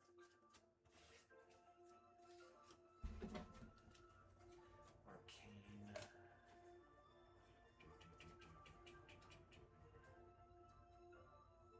It's not the book. Right? I'm trying to remember the symbols. That's what's going to hurt me. I gotta remember these fucking symbols.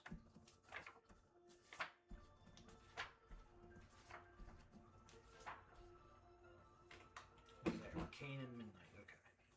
So, Arcane. This is Midnight. And then Arcane.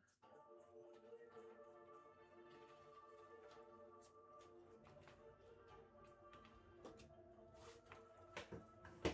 Nope. There's it. Okay,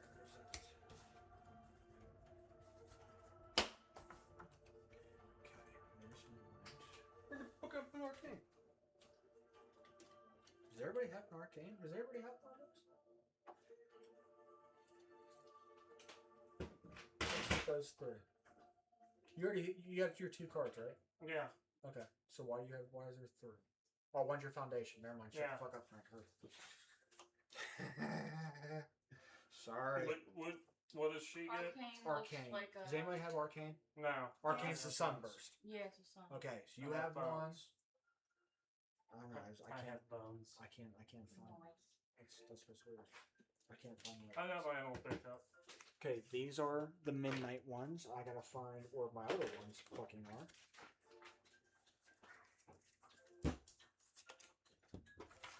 Ah, here we go. Sorry.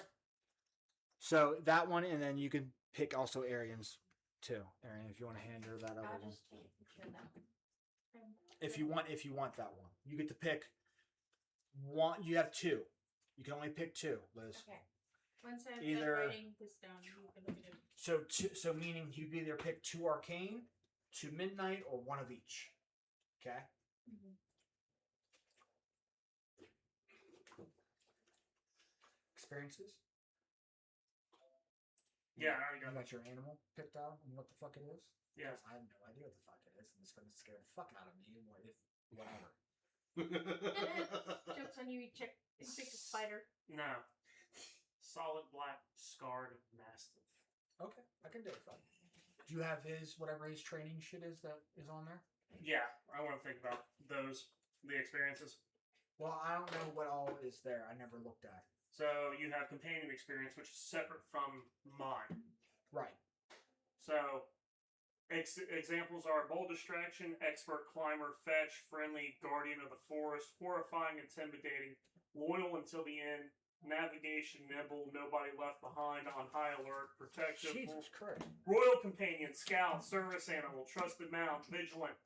We always find them. You can't hunt. You can't hit what you can't find. Jesus. Those are examples. Oh, okay. I was like, goddamn. Attack and no, it doesn't get all that. I'm about to say, John, what the fuck, dude? You fucking me over already? Sounds like it. So you start with 2 experiences. You have your examples of what you want his experiences. Yes. You make a spellcraft roll to connect with your companion to command them. So you have to spend a hope to command them. Yes. And then we get to, Yes. I think, what the... When you command your enemy to attack, you gain any benefits that would normally only apply to you, such as the effects of the ranger's focus. Okay. So he has 3 stress. So when he takes his last stress, he's dropped out of the scene. So meaning you can't use him. Right. When your character levels up, then you can choose the intelligence, light in the dark, creature comfort, armored, whatever the fuck. So I believe your attack and damage is going to be a D6 starting out, and then until you level up. Yeah.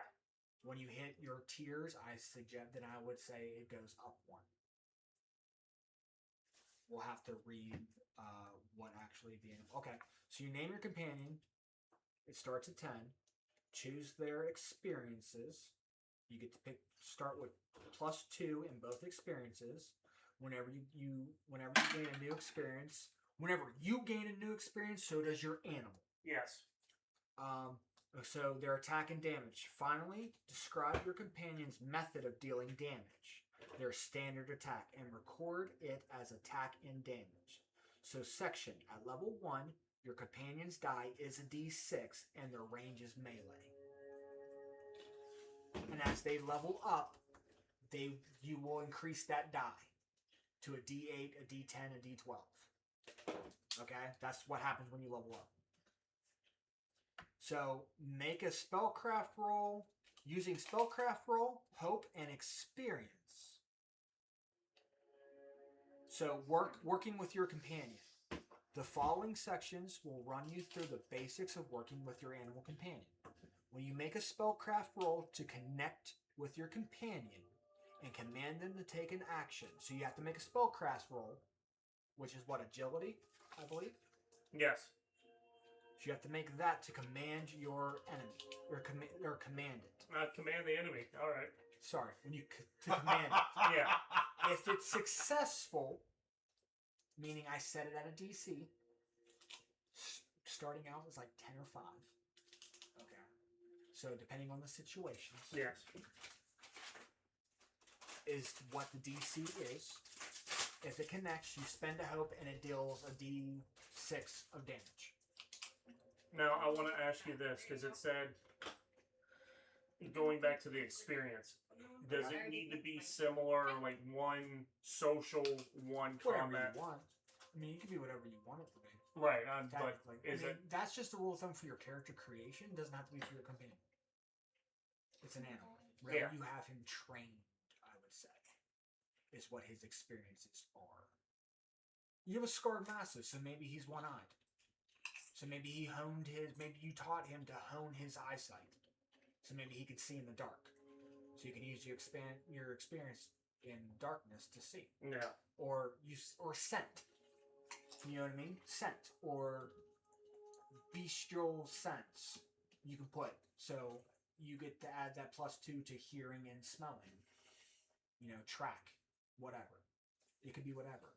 It doesn't have to be one social, one there. You can. That's just a rule of thumb for your character. Okay. It's not necessarily the thing for your companion. You picked your 2? Mhm. Awesome. Okay. Question. Remind me, what does this do again? What is this little lightning bolt in the corner I of the will card? explain that on there, but that's a recharge. Okay. I was Explain also that. gonna ask the same Yeah, question. I'll explain that. You have your 2, correct? Okay, cool. Armor weapons. I didn't pick those out yet. Okay, you're still looking? I was writing. Go ahead. Yeah, that's Yeah. that's yours. Okay, Shy, you are the witch. Mhm. So let me pull up hers because I don't know her shit off the top of my head. I was copying everything on the mic. So you have Hedge and Moon is your subclass.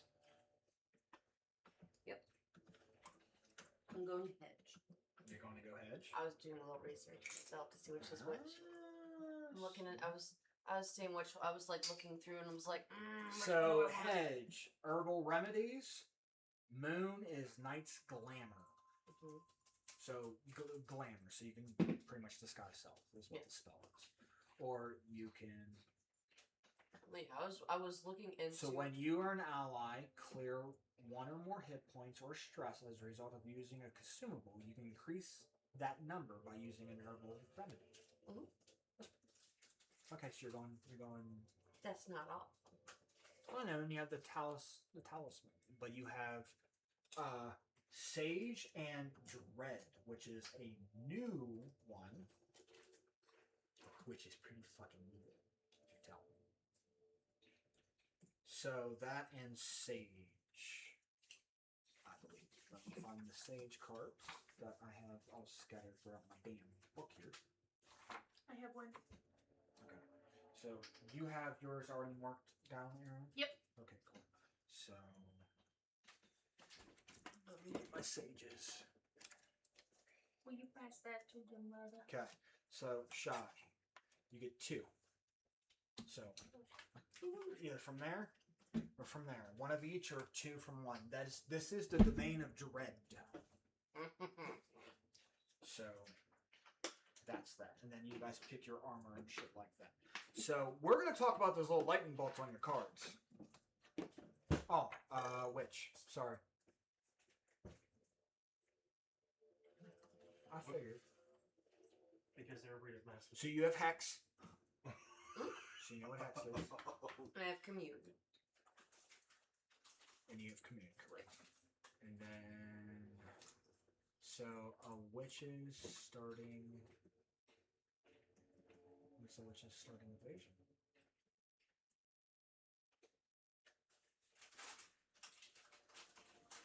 Okay. That don't help me out. What does it say? What is it looking for? The starting evasion and hit points for a witch. Because it's in the Happy Fear book. That doesn't come out till August. They don't. That's kind of. So let's find out what they do. Let's see what a starting one is. Oh, because they're not yet identified. I got you. So we'll see what it is. Oh, don't stick to me.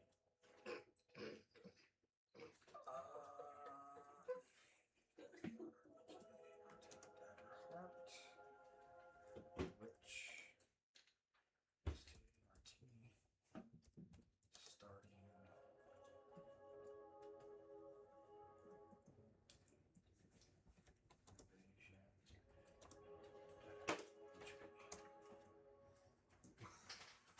Okay, 10 is your evasion score, and 6 hit points. That laugh usually doesn't mean anything good. Companion experiences. Oh god. Escaped the grave. I thought, okay, listen, I played a lot of Stick of Truth lately, and I thought you were gonna go Mark territory to where he goes up and pisses on him. Oh no. The second one. Bite always worse than the bark. Oh, Johnny. We'll play with that too. So if it hits, I mean, you get what's called an advantage God.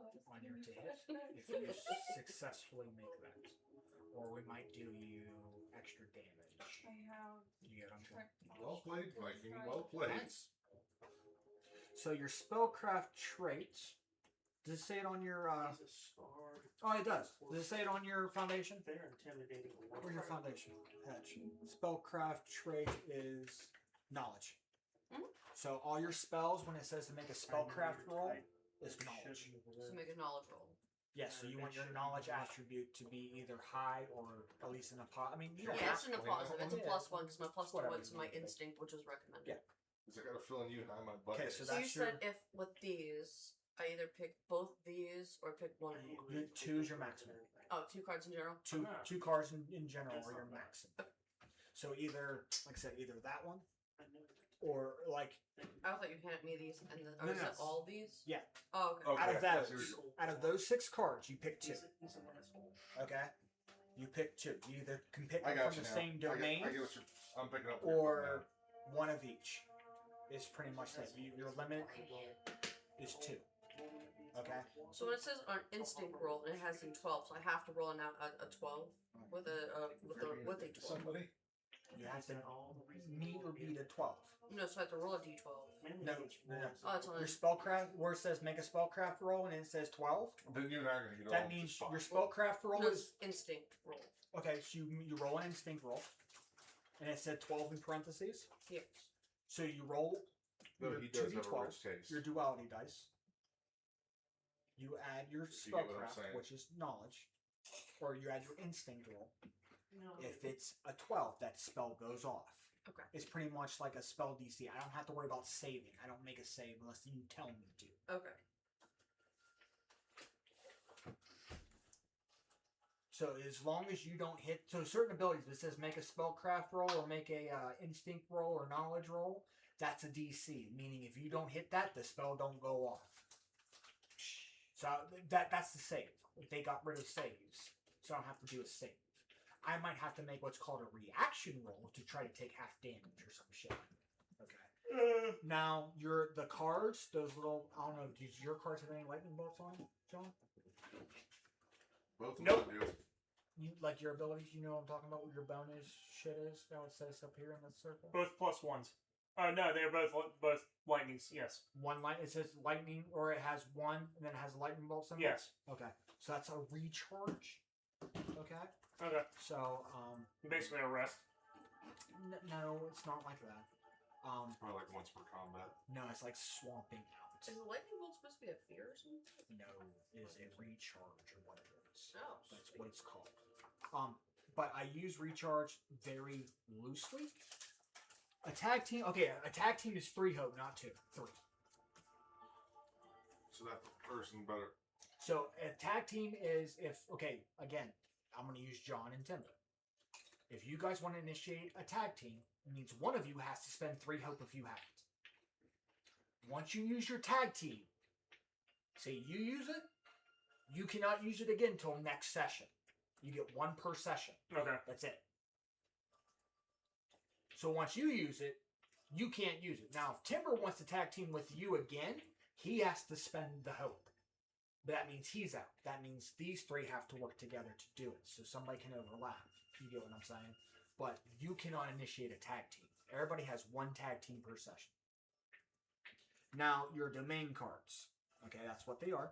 So the lightning bolts is your recall cost. Okay? That's what it means. It's your recall.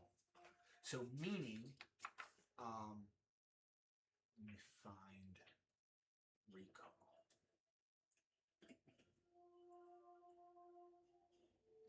I believe that's when you want to swamp out with your inventory. It costs you a stress to do so. Some might cost you 2 stress because you're trying to memorize that spelling. Is what that is.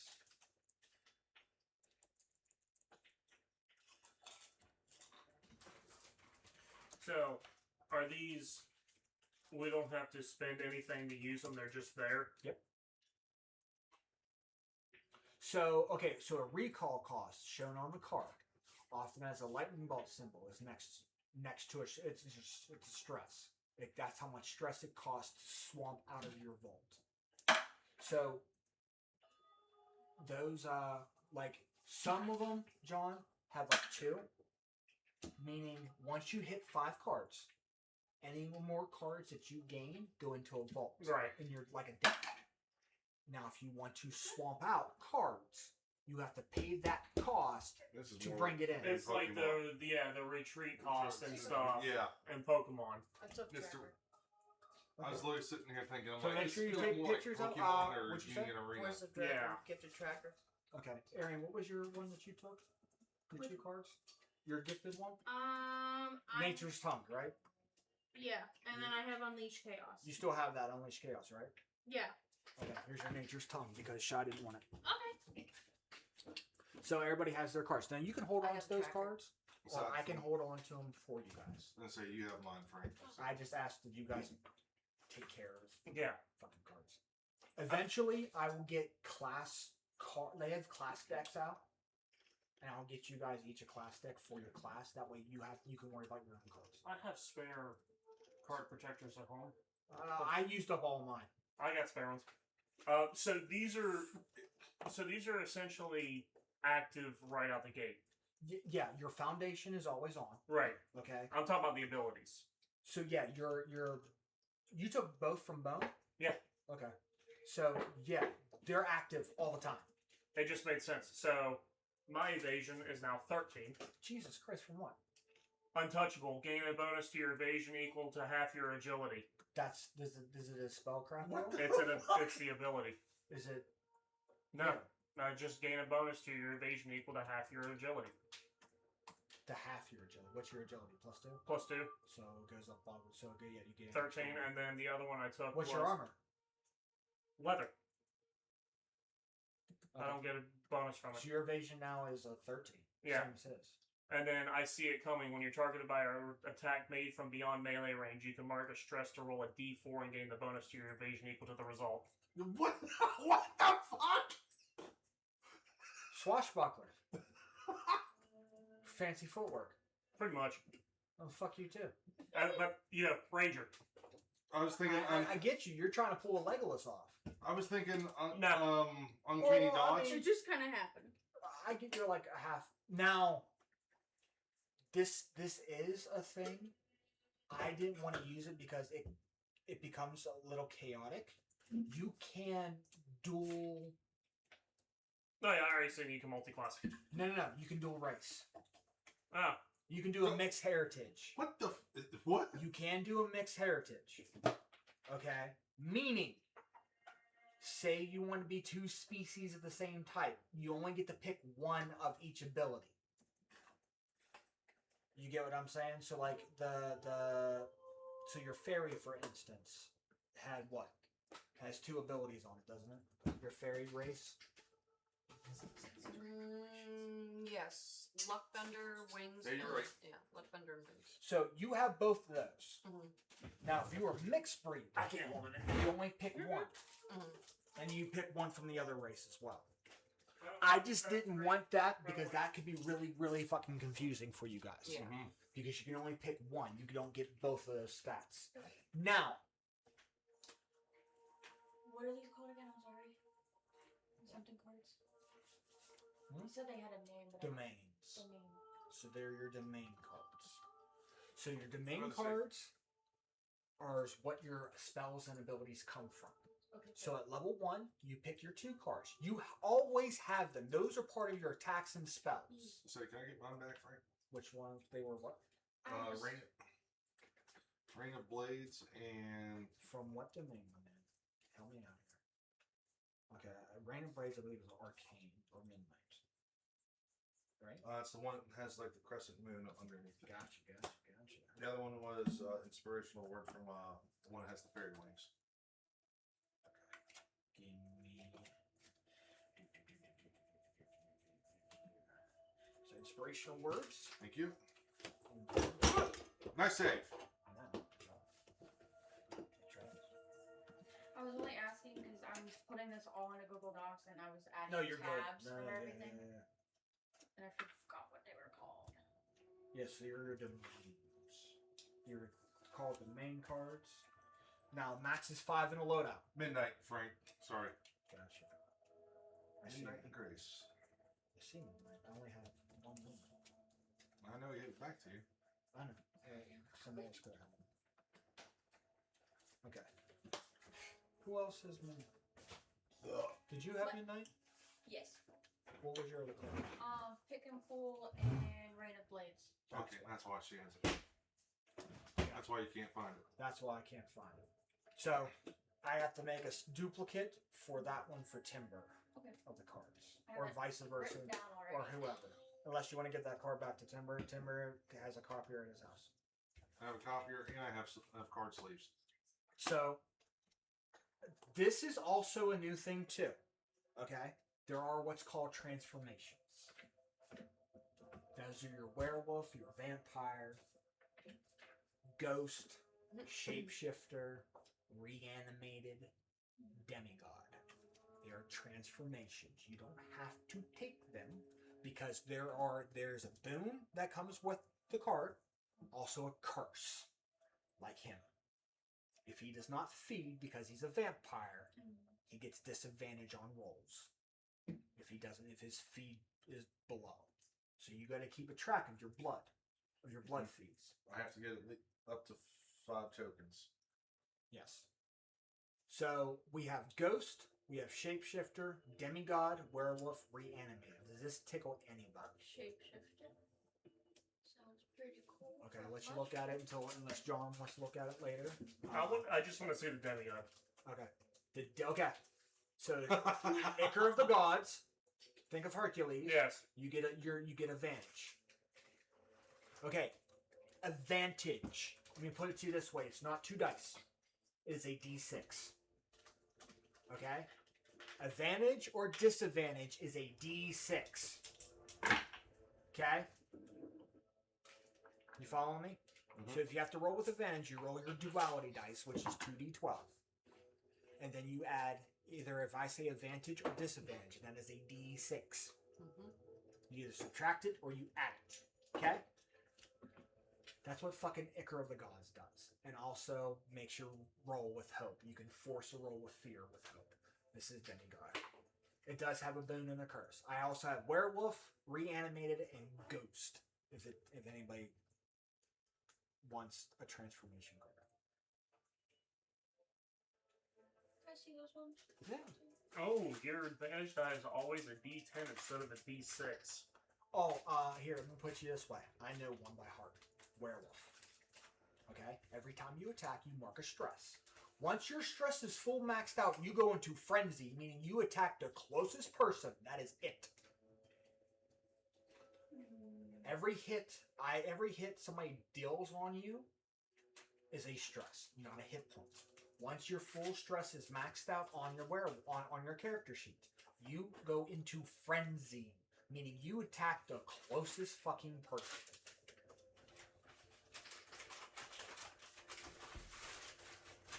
You don't have to, John. It's just a bonus thing that's added with the hope and fear. I know. You don't have to. You can. I'm good. Okay. He Is thought about anybody thinking of demigods? I mean, that's not a bad. It's not a bad thing. It's not a bad thing, and the curse really isn't that bad either. So, like, What was the okay. curse? So, okay, Icar of the Gods. Your advantage die is a D10 instead of a D6. Okay, weight of divinity. This is the curse. When you roll with a failure, with fear, you can mark a stress or give the GM an additional fear. Oof. That's really not that bad. So Okay, so when you roll with failure with fear, you automatically have to take a stress. And then I get an additional fear. Okay? That's how that works. So every time that you have to mark a stress, I get a fear. Or every time you roll a failure with fear. There are 4 outcomes on your dice rolls. I'll explain that later. So does the shapeshifter mean that when I use it, I can turn into that small, cute thing that I originally? Let me see the card. Let me see shapeshifter, please. Shapeshifter, change shape. During a long rest, you can spend your downtime move to swamp your current ancestry with another. So you can take any of the ancestry cards of the turtle and shit like that. You can change. Wereroom. You can change one at long rest. You can change your appearance. Only skin deep. When you change shape, you gain the benefit of one of the features. So a Galapa, for instance, has shell, meaning they can withdraw within their shell and they increase their evasion. Okay? So meaning if you want to transform into that, you either pick one. Each race has 2 abilities to it. Like the fairy has wings and luck. If you shape change into a fairy, you only get to pick one of those. You can't have both. Okay? But that's a downtime move. I like the shapeshifter. That's if you want it. There's 30. Except the werewolf has a bad fucking curse to it. I was thinking about the Makes werewolf, sense. I mean, yeah. but Does anybody have that? Do you have that? I gave it back. The only one that I think Oh. aside from Oh, it's on Never foot. mind. It's right here. I thought I gave it back, but it's not. Because there's ghosts too. Okay. So, werewolf. When you mark 1 or more hit points, you also mark a stress. Every time you take a hit point, you have to mark a stress to enter your wolf form. Sorry. When you mark 1 or more hit points, you can also mark a stress to transform. You gain a D10. It's a D10 for your wolf die. That's to all attacks and damages. You roll a D10.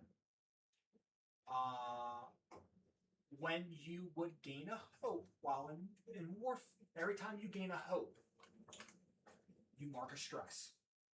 When all your stress are maxed up, you go fuck. You go into frenzy. Those D10s become D20s. oh shit. For damage and 2 hits. And you attack the closest fucking thing. Then you drop out.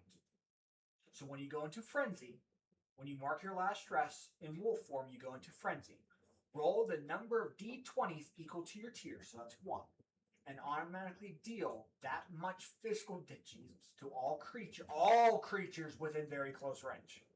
Jesus All. Christ. When you mark your last one, you swipe it. It's 1 roll. Anybody within very close range takes whatever that roll was on that D20. And if you That's roll how a much nat damage. 20, everyone's taking 20 That's points. how damage is. Okay?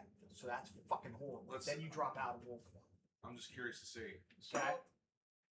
Like I said, certain abilities are D20 off the bat. So you would have the physical aspects of a wolf. You'll be a werewolf, yes. You be a werewolf.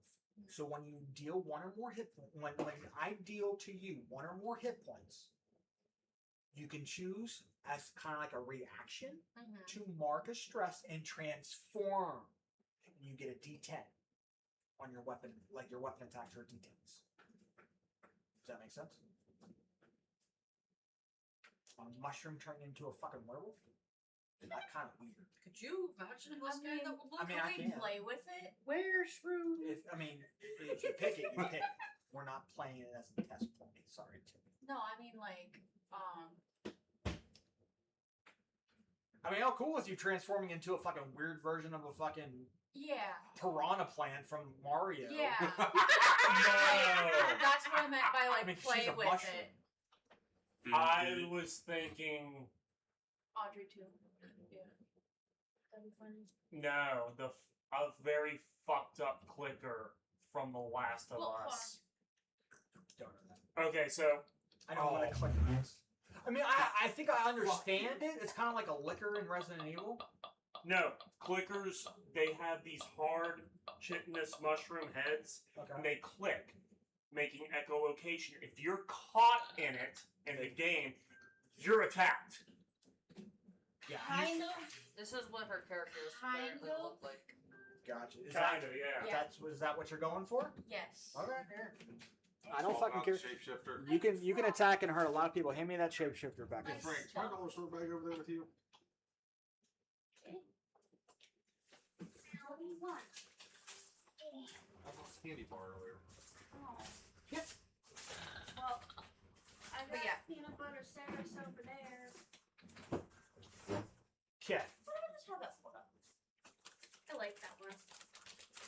I mean, if If you want the additional cards, that's fine. I'm okay with it. Also, that's not weird. That's the clicker from The Last of Us. Thank you. Ew. Yeah. And then you've got They're bloaters. based off of Okay. you know that zombie fungus called cordyceps that it like It infects insects and turns them into zombies. yeah Got you. Okay.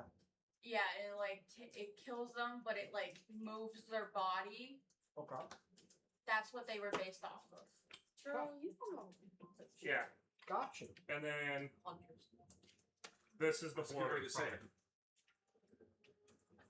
And bloaters Hunters, explode. Of course we know. Ah. Oh, shit. Eventually, you deal so much damage to them they explode, but they will rip pieces of their armor off and throw it at you. Okay, that's fucking nasty. And then you have the Rat King. Gotcha. No. Let's not say we did. Well, we already know some of the voice actors from the last. Okay. ones. So there are things like cover. Okay. In combat, there are things like cover.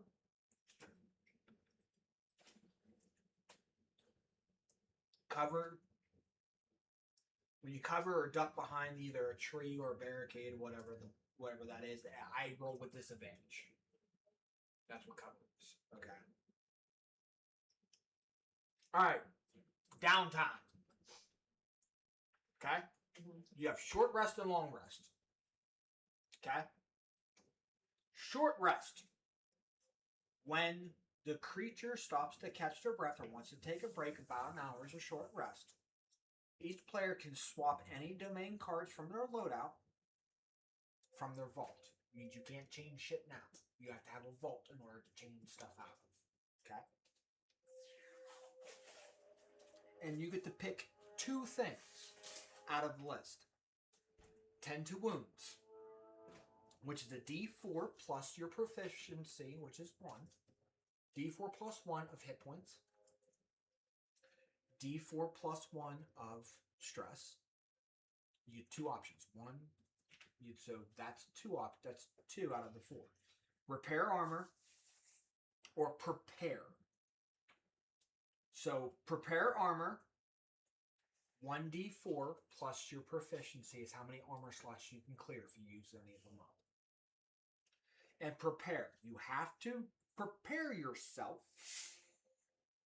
Describe how you prepare yourself for the path ahead. Okay? You have to prepare with 1 or more other party members. Sorry. If you prepare with more than 1, you gain 2 hope each. If you just prepare by yourself, you gain 1 hope.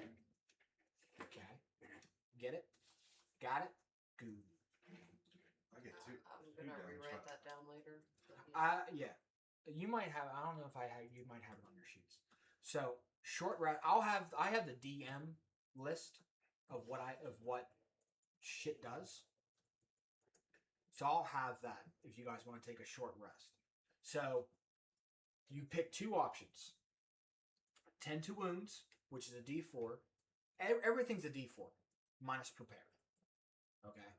So repair armor, clear stress, clear hit points. D4. Besides prepare. Prepare gains you an additional hope.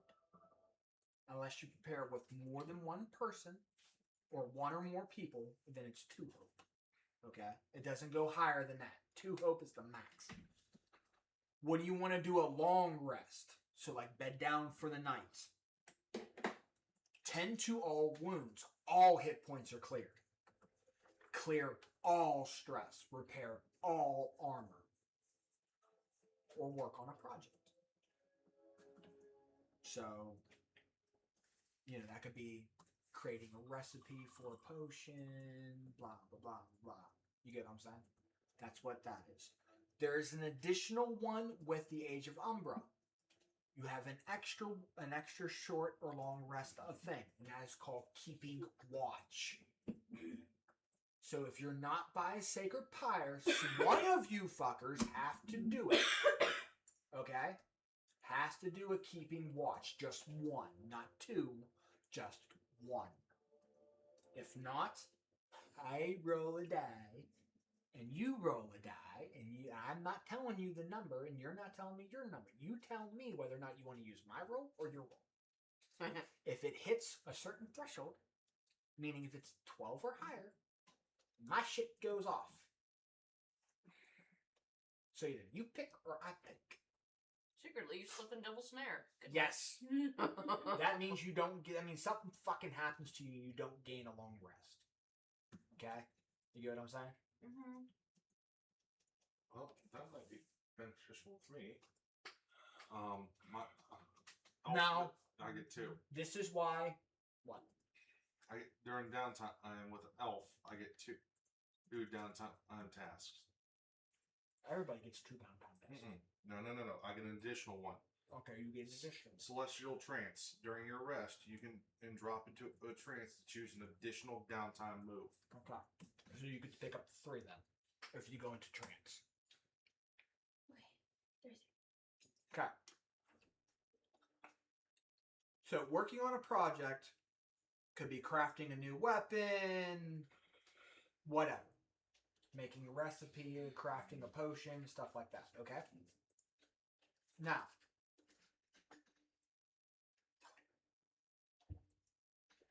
let's duality dice. This is your D20s from now on. Okay? Your duality dice for everything you do is 2 D12s. Pick one color.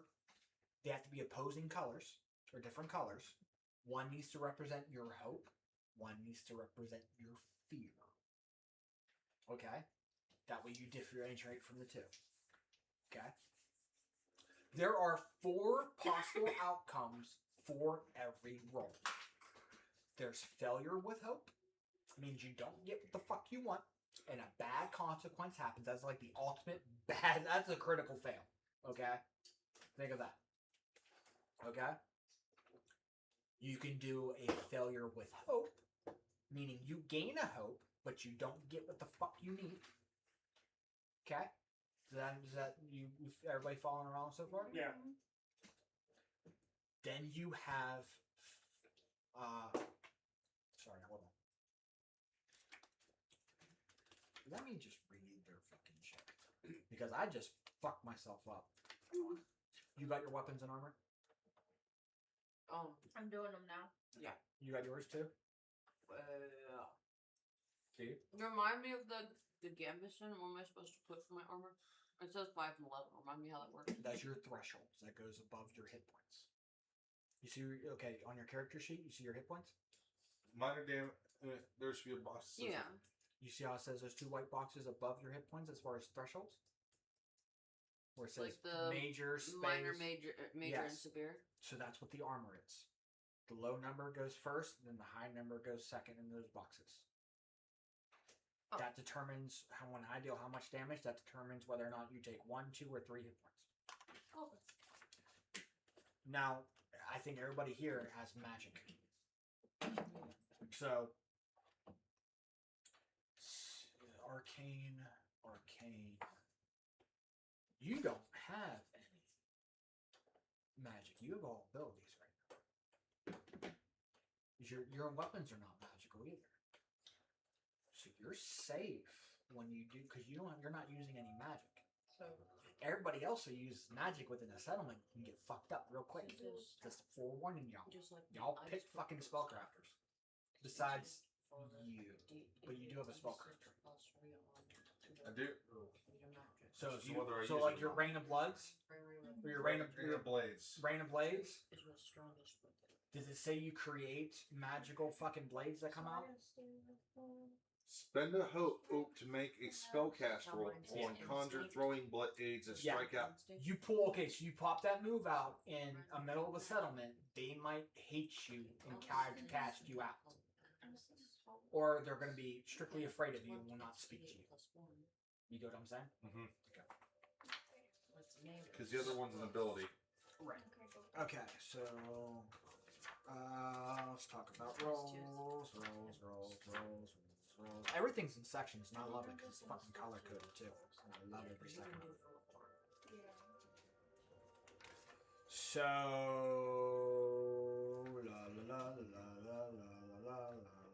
As for secondary weapon, do we pick a secondary weapon? You can, as long as your first weapon does not say burden two-handed. So you can go we get sword. those down. You can go sword and board, or you can go two-weapon fighting technically. Okay. Oh, ours is German. Okay. Because with the dual staff, it says it is Two-handed. two-handed, but it doesn't say burdened. It just says two. It does say two-handed though. It's instinct bar Hold on. two-handed. What's the weapon we're looking at? Dual We were staff. looking at dual staff. Do we have a secondary weapon after that? Because it's a two-handed weapon. So the secondary weapon is like, here's your primary, and you can have your secondary. No, that's what I was trying to understand a little better. Dual staff. Okay. So that's your. So it's a magical weapon. Mhm. So it deals magic damage. Mhm. It's two-handed. So meaning, it's two-handed. That means you cannot. You can do a secondary, but you can't use both. So it's like Okay. stove one weapon, pull out the other. Okay.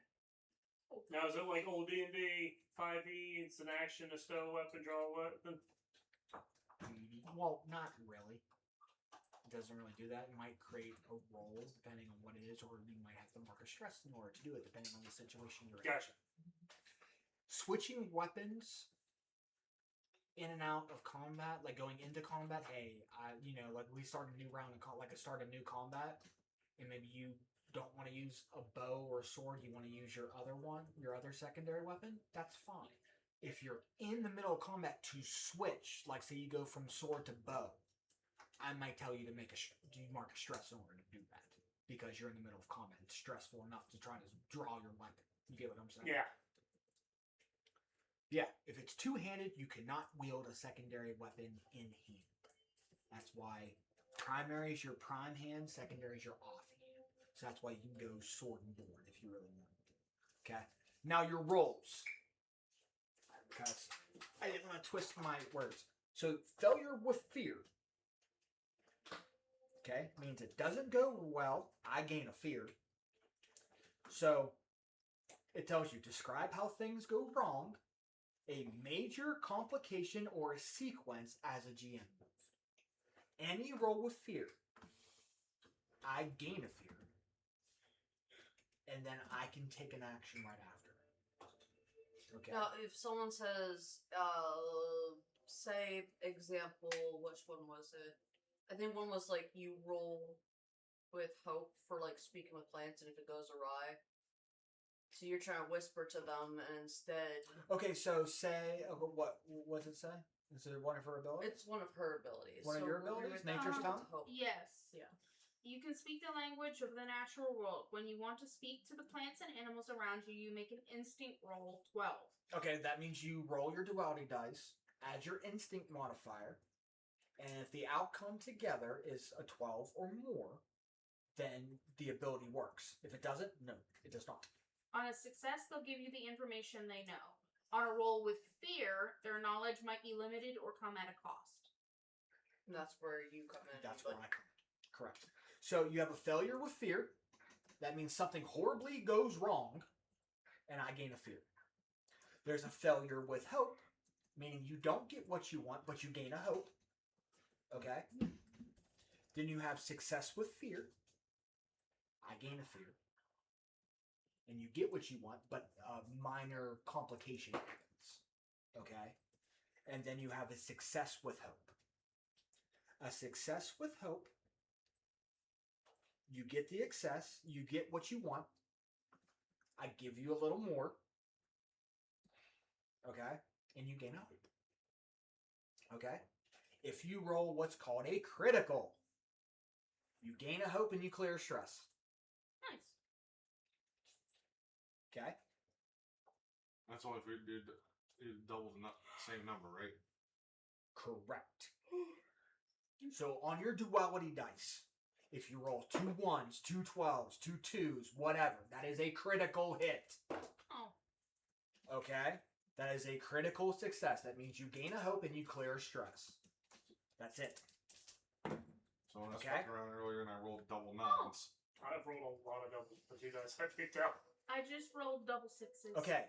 How a critical roll works in combat is your damage die is maxed. Okay. So you had a what? Broadsword? Yes. So it's D8, right? Yes. So it's automatically, so if you roll a critical on combat, it's 8, then you roll it again. And that's how much damage I take. And if there's a plus, you have a plus to it. If it's a plus, if you're like paired or something like that, gives you an extra +2 So, to like, damage. Yes. Yes. So But you only have that plus once, not twice. Yes. That's only for your, well, I think attack. I think that's what paired is, right? Like my Yeah. For my dagger, you get to add +2 Yeah. to your attack yeah. rolls. So and if I'm damage. up close and I just for shits and gigs, I hit I the don't critical have hit. equipment sheet in front of me. well, that's what I said. Like It's with my plus 2 dual primary staff, weapon mine damage is to a, targets with melee Okay, range. so, So like with my dual staff, it's a d6 plus 3. If I say I get the 6, I roll it again. So say it's a 6 and a 3, that's 9. And then you roll it with the plus 3. You add the other 3, and that's No. your total. you're talking about for a critical hit? Yeah. So a critical hit, so you said it's D6 plus 3? Yes. So it's automatically 6 points. Yes, that's what I said. And Say then I you roll roll a that 3. D6 plus 3. Yes, you say I rolled a 3. It but doesn't get there's added. That 9. plus 3 does not get added Mhm. twice. Correct. The dice I rolled, and it was a 3. That's a 9. And then I add that plus 3 that was with the weapon with it, Yes. and that's the total. So that'd be a total of 12. So you max out your beginning die and then you roll it again. And then you add the plus 3. That is the thing. Now, combat. Okay? There is no initiative. Players go first, then GM. Kind of like what we did the last session. Yeah, well, I try to play that off. Okay. Any roll with fear, I automatically go right after you. Okay? I automatically go right after you. There is no that breaks the spotlight, if you want to call it that. That's what's called the spotlight. Now, if you guys want to, we can do tokens. And everybody has like say 2 or 3 action economies. Once you use all yours up, then somebody else has to go. Okay? You get what I'm saying? So as long as you roll with hope or a success, the party keeps going in initiative. Okay? As far as combat goes. So you can keep on swinging away, but if somebody wants to fucking move, you know what I mean? Yeah. You gotta kind of like share the spotlight. If not, then we're gonna do 3 action limits. Okay? Is everybody following that? Yes. Combat is a little different because I go off adversaries. I get points that I can buy certain adversaries or enemies. So I have there's solo, there's minions, all that nature. Okay? So everything you do is with duality dice. Okay? Got it? Cool. It's not. Yeah, in my head, I was thinking the same damn thing. Okay. No, you weren't. So, okay. Dang. So here's the scenarios. Okay. So, does anybody have any questions about the world or anything of this nature? Or do we need to go after the jobs that I kind of like created for the keep? You're just ready to get derailed the entire time. Let's go with the jobs. I'm not talking about you. I'm talking about them. So the jobs that I have listed.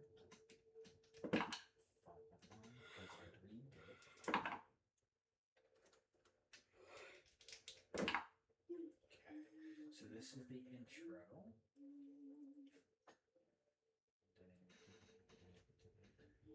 Dark Soul Bones.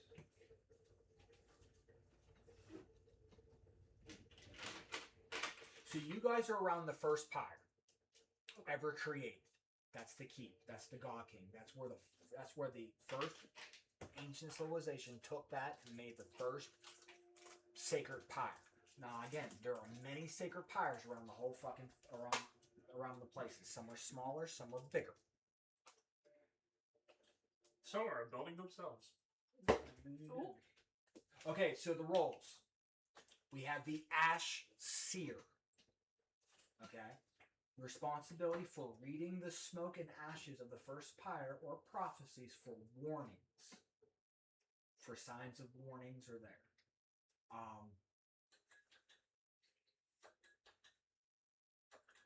I mean, it's up for it's lore magic because you're looking at you're reading the smoke as it were. Okay. You have the Fuel Stalker, which is your scout ranger. So the pyre doesn't burn normal wood. It requires rare supernatural materials. Okay. So those people lead expeditions to find materials to keep the bonfire lit. It could be magical items. It could be rare shit. Okay. The Keep Smith, the crafter, the warrior, tend to the great iron basin holding the first pyre and maintaining the keep's heavy defenses. Okay? That's what that is, the blacksmith. The bell ringer, the sentinel, or the tactician. You sit atop the watchtower. You ring the bell in case of a, incoming threat. You know what I mean? The mushrooms are coming. Whatever. Okay. The pyre physician, the healer and apothecary. You tend to the physical and mental health of the wardens. You are the medic. You who guard the first pyre is a heavy burden and that can break the mind. What, the medic can break the mind? No, Don't like the piss off the wardens. medic. No, the wardens. I was going to say, It's the wardens. You help. You're for the wardens. You are the medic. You are not only the healer. You're also the therapist, like a barber. And how does that make you feel? Then you have the executioner or the judicator, the enforcer. You deal with the internal threats, insubordination, captain of the guard. Then I have the gatekeeper. So manually held the stronghold. Nothing enter or leaves the inner sanctum without your knowledge. Those are the 7 jobs I made based off the 7 players that are there. Now, you don't have to pick these jobs. They don't do anything. It could help you with an experience as far as, helping you create your experiences. I go for doctor. It goes with what I put with my character plus with the hedge witch. That definitely makes sense to be a The doctor. physician? Yeah. Okay, so the pyre physician. And while if the party ever fights, I'm just going to sit them all in very uncomfortable shrubs. So in the beginning. Okay, hey. Yes. When shit hits the fan, I'm gonna give you an additional clue. Okay. I want to be the fire reader. It goes with my Where did the thing. smoke set? Right. The ash seer. Yes. Okay, so you read the smoke or the ashes from the pyre as a prophecy or a word. And like I said, it's just a background. You don't gain anything from it. It can help you with your experiences. What is it? Hold on, I'm writing it down. What is it? Ash Response. Seer. Ash seer. SEER. Yes. Gotcha. I'm Okay. just putting doctor and Read therapist. the ashes. Responsible for reading the smoke or ashes of the pyres for prophecies or warnings, like omen readers. You take the ash, you put it on your hands or whatever, and whatever mark it makes is an omen. It can help with an experience if you chose that as an experience. You get what I'm saying? Yes. What was it that Ron said about his cup? You're gonna suffer. But But you're you're gonna gonna be Yeah. happy about it. Yeah, you're gonna be happy. I got it. So those are jobs within the keep. You guys are all going to be ash wardens. You guys are all part of the inner sanctum of the keep. Now, a little bit of background. Okay, so the keep is nestled within the foothills. Troops go out to the nearby academy of the keep, the Grand Library, and they keep on doing treks to see how far they can get in because there is a library buried within the rubble of the ruins. that could lead up to finding magical weapons. That could be finding lore about things. So right now, as it stands, 100 years have passed since the God King betrayed the gods. Okay? Stole lightning, thunder, whatever the fuck. Okay? However you want to do it. You can pull Prometheus for all I care. You know what I mean? It's what you guys deem. Okay? So whatever happened from that point to where the gods left the world till now is 100 years. Okay? So meaning that first 10 of those 100 years is when the ancient civilization found a way to create sacred fires to keep the Umbra away. Okay? With that being said, let's talk about death. Because you have Let's death. talk about death, baby. I fucking hate you for one. I fucking Fix glasses. So there are things called death moves, meaning when you die, you get a option. Okay, and it could be really cool or it could be really fucking bad. Yes. Yes, John, exactly. So death moves. So death move. You have avoid death, risk it all, blaze of glory. Okay? Avoid death. If a player is certain that they aren't ready to say goodbye to their character, this death move ensures their survival. So, though they have a chance of taking a scar, when you take a scar, you cross out a hope slot. Meaning you cannot gain it. So what, max is what, 5 or 6? 6. 6. So then when you get a scar, that's it. That means you can only get 5. Until that goes down to 0. When that goes down to 0, your character is beyond hope and leaves. They don't die, they just walk off. They don't want to. Alright, I'm out. They don't. Yeah, that's pretty much what it is. They don't deal with it anymore. No. So you have a chance of taking a scar. So that is going to require a roll. If you don't beat that roll, then you take a scar. Okay, you fall unconscious. Okay, that's what that is. You become unconscious if you just avoid death. Okay, you're out of combat.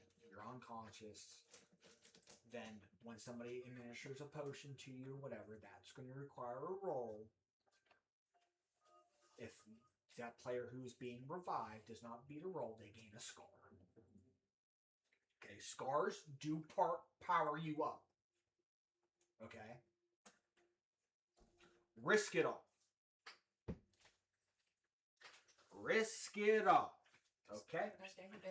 This is a move that the GM I have the least say in it. Okay? The duality dice decide your fate. Okay? With the exception of a 10th level resurrection spell. So, you roll your duality dice. Okay? If the player rolls with hope, they are resurrected. Okay? So meaning you roll. So okay, like Timber. Which one's hope? Which one's fear for you? Hope. Okay. Fear. Okay. So roll. What number is higher? Fear. So you die. You die. You did. You did. Okay. Yep, Now that's a natural 12. Okay. Now say that 12 was on your hope. Okay. All right. So if that beats your fear, Which we're that means you have 12 points to dish out in clearing hit points and stress. That's what risk it all means. Okay? You get what I'm saying? You Mhm. following me? Yeah. Yep. What if you roll the doubles? I rolled 2 once. Then you clear all. You 'Cause it's a clear crit. all and you're back up. Yeah, I'll give you that as a critical. Okay? So risk it all. You let the duality dice decide your fate. So which can only be used once. So resurrection spell can only be used once within the whole fucking game. Oh shit. The roll is final. You provide another means of resurrection in your story. If the player rolls with hope, help them decide how to divide the value of the hope die between hit points and stress. Though it is important to reward your player if they roll with hope by spotlighting the moment when their PC defies death. Blaze of Glory. If the player decides to go out in a blaze of glory, work with them. Ensure that they get one action, is an automatic critical success. After it is done, they are dead. You get it? Blaze of Glory. Yeah, Blaze of Glory. You get one action. Okay? So it could be maybe you're trying to sweet talk the enemy to stop attacking you, to listen. It becomes an automatic success. Once that scene is ended, the character is dead. He drops dead. What if they're the same number? We just talked about it. It's I- critical It's success. critical. It's a critical success. Everything's Sure. I clear. was typing. I'm sorry. So, I only asked because I and rolled I risk rolled it all. 5. If you roll a double, you clear all. Clear all your Okay. stress, clear all your hit points. When you get up, I'll give you, and then you can get up and immediately take an action if we're in combat. It may sound like we're gonna forget this now, but once we get No, into the I'll swing of remember it things. too. Yes, No. Yeah, once we get in the swing of things, we get Right. more used to it. It's gonna be like nothing. We're gonna get used to correct.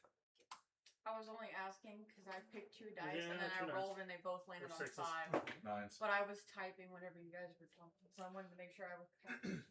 So, let's real quick. Let's go over. I'm gonna say we're not gonna go over everything, but that way I have an idea with your characters of what's going down. So I'm just gonna go around. Shall I call it odd or even? Odd. That is odd. One. We're gonna start with you and work our way around. Okay. So let's talk about your character. Mm-hmm. What we looking at? What does she look like? Mhm. Okay, cool. Because I actually put the description in that.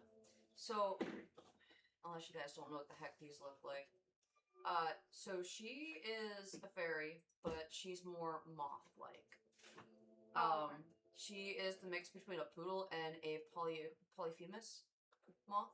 Do you know what either of those look like? Nope. Okay. So a poodle moth it's one of those very fluffy moths. Okay. Like the fluffy arms Gotcha. and everything. And the polyphemus, you see them usually have like the dots on them, but they have the really big wings. Mhm. So yeah, a mix between that So a fairy that has more moth. I would say She's that has very moth. fur. than- Yeah, she has like and fluff has and the fluffer bigger, arms. Yeah, and has the bigger wings. Okay, cool. She has 4 arms Like that. because Fluffy. moths have like 6 legs, so she has I get you. 4 arms. Yeah. But for the creepy aspect, since the fairies are more creepy, I mean, they won't see it until unless she shows it. She has more of the unhinged, more open jaw, Okay. and instead of she doesn't have a proboscis, she doesn't have the long tongue, but she does have more the 2 canines. Yeah. And her fingers are more jagged, Okay. so they're from the fingers to almost the palm are ink black. Do we have a name? Yes. Her name is Catherine Scarlet. She can either go by Thrin or Scar. Okay.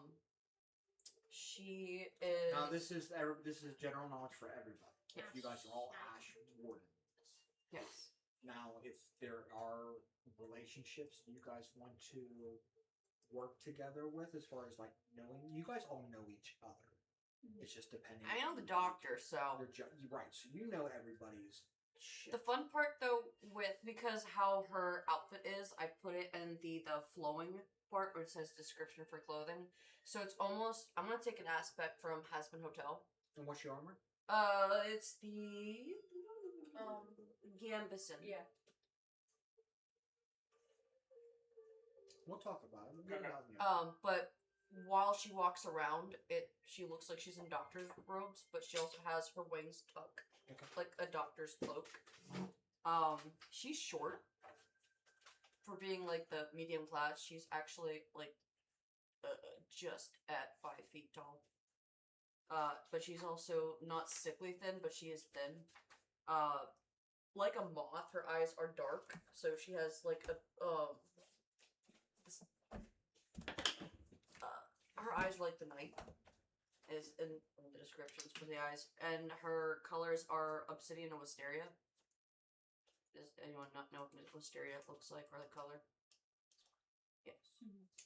So It's cat. purple. So let me just. I'm gonna It's like get a lavender one. Let me just get the Gotcha. name right.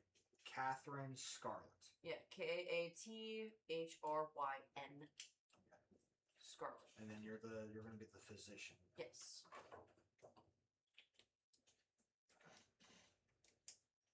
So physician, you're gonna know you have tended to everybody. Yes. Okay. So Attitude is she's like obviously a doctor, but she's also like a cat. She's highly curious and has like that ADHD to her. okay. If there's something going on, she's just like, what? Gotcha. And then back to her perspectives. Okay. And fire, Well, of course. which is obviously very moth-like. She like if there's a fire going on, she's just I'll be back. Gotcha. Okay, cool. I love it though. It's so cool for you. I love it.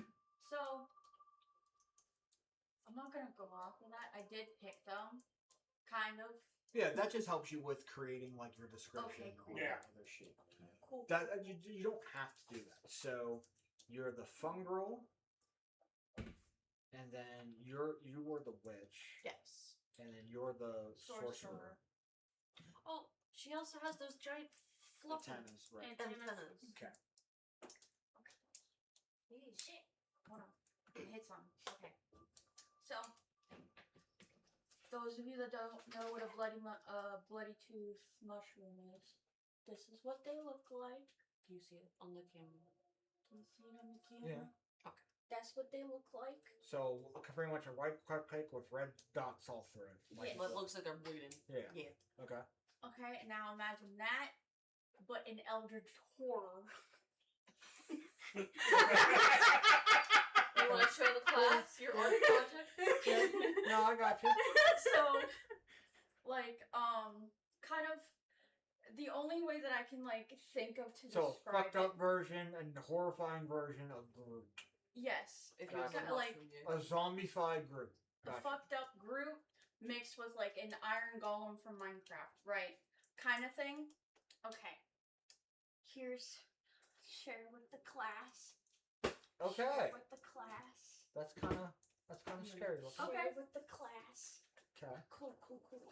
That's really terrifying. Fucking fine. The, We have a fairy and a fungal.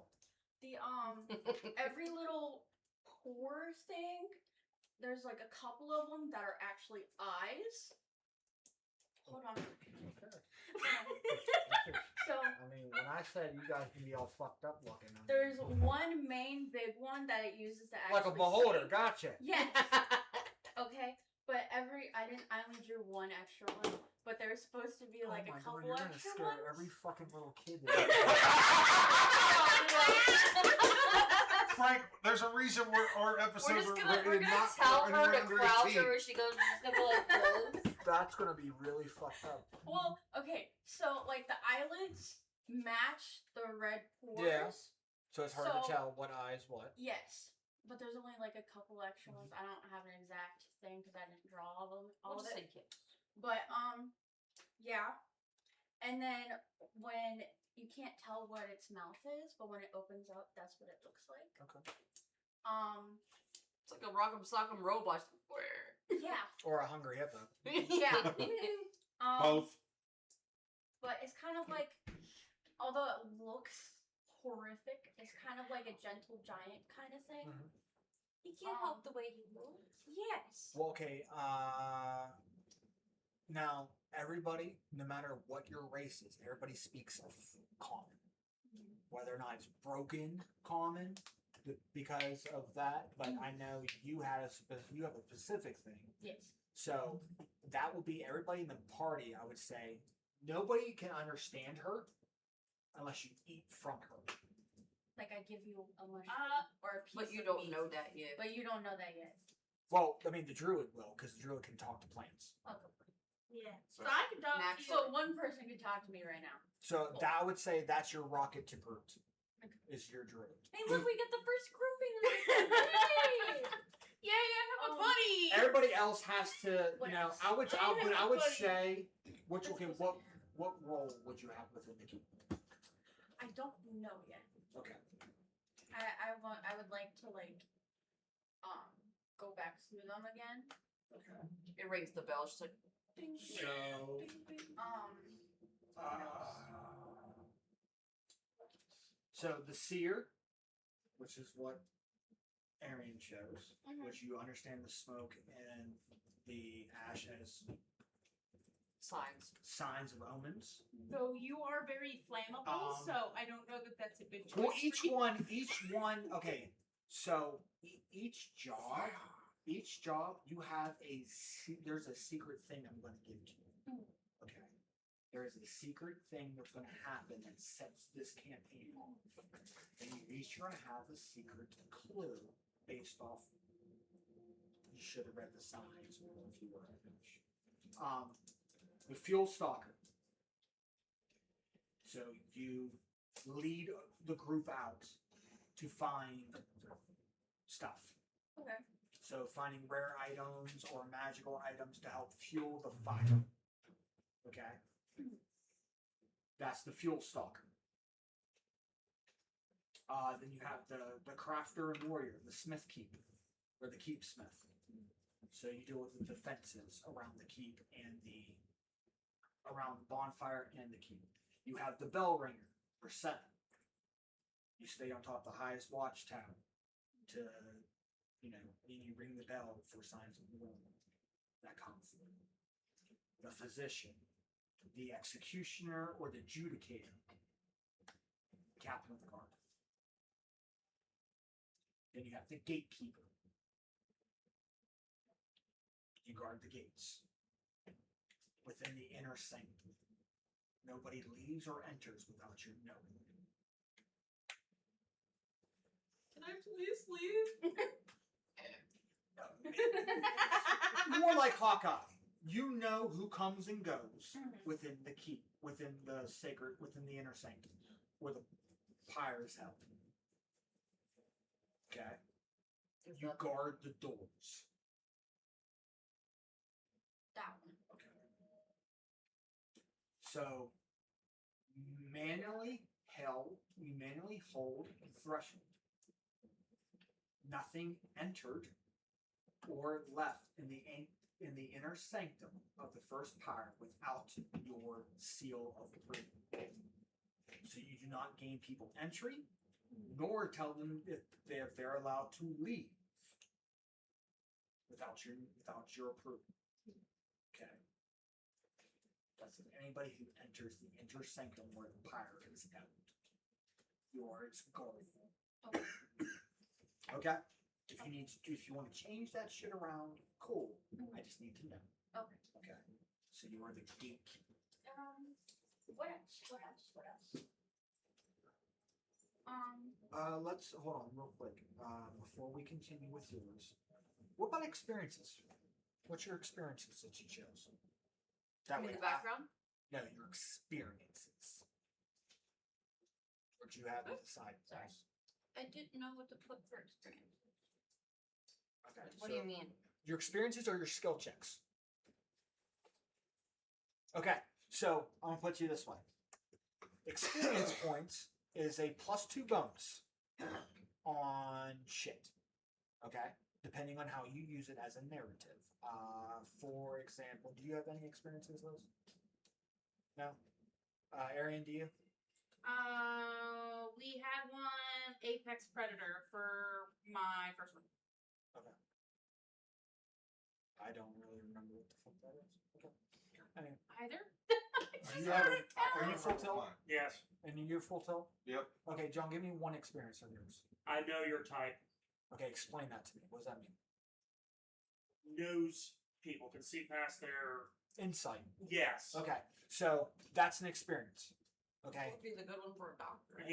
Well, no, you want to have one social and one combat related. More specifically, it's not so much insight, but like he gets a read of people really well.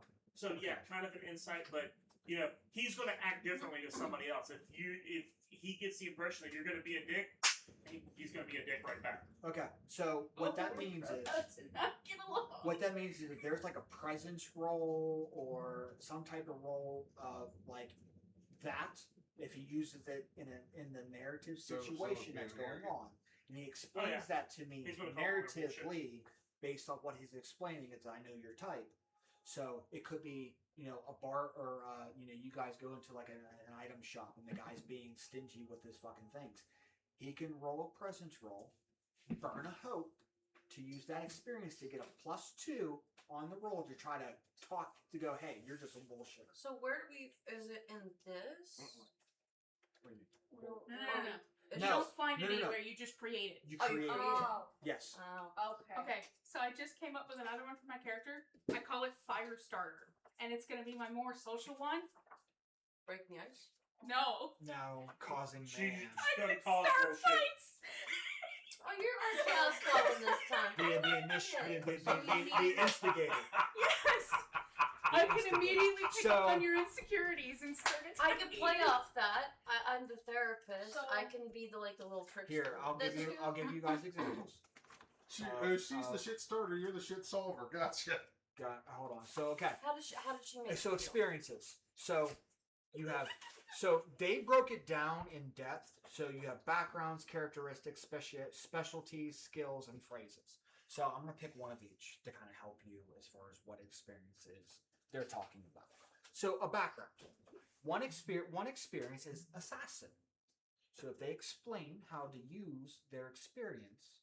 So when one of your character's experiences fits the situation at hand, you can use that experience to showcase your expertise. Before you make an action or reaction, you can spend a hope to add that experience modifier to the result. Sometimes more than one of your character's experiences is a good fit for the situation. For example, if your character is trying to sneak past the guard in the dark, your I live in the shadows and which is one experience, and stealthy is another experience. You could apply both if it fits the story. You can add more than one experience modifier to the roll, spending a hope for each. So you can get additionally a +4 if both of your experiences matches the situation at hand. But you have to describe it on how your experience is doing it. So one of the... Which one was it? So a characteristic, lone wolf. You know, so a lone wolf person who's by themselves, who knows that they might use that experience as a survival check. They get a +2 if they want to spend a hope to do so. That's what an experience is. It could be a catchphrase, catch me if you can, or coward. So maybe, you know, I'm going to use my cowardly experience because I can talk a talk, I can't back it up. I'm scared. Okay, then for the therapist, They can be aspect, as vague as you want it to. They have to be able to fit the narrative for me to say, okay, you can use it, but you have to spend a hope to do so. Okay. You know what I'm saying? Yes, that's what I was getting to. So the therapist aspect, how does that make you feel? That could be the catchphrase. How does that make you feel? I can have people open up more because Well, it could be being that. it could be a catchphrase or That's it could what be I'm a saying. skill, whatever. So that could be an experience. So you can say, How does that make you feel? okay, so Or tell me about that. well, choose one. Yeah, I'm saying like as an And then- example. yeah, and then Then you- that yeah. could be something that would have someone open up for information if I can get a read on them. Being the fact that it's not just the doctor, I was also the therapist. Well, you get two of them. They want you. Daggerheart wants you when you create your experience to have one that's social and then one that's combat related. Your character has the opportunity to gain a new experience as they gain levels. However, if you discover that your character has outgrown a previous experience or it doesn't fit anymore, you're not stuck with the ones you already have chosen. For example, you might find that your character's stealthy experience no longer matches the head-on way you've learned to solve problems. Or perhaps your group likes to try to solve things diplomatically first, so your character's catch them by surprise experience isn't a good fit for the table's collaborative story, and that's totally okay. Work with your GM to find an experience that more aligns with the storytelling. So if you're thinking that your experience doesn't fit anymore, we can work it out to see what we can do to rename that. Okay. But that's mainly what you want to do for your experience. You get to pick 2, and they have a +2 on their thing.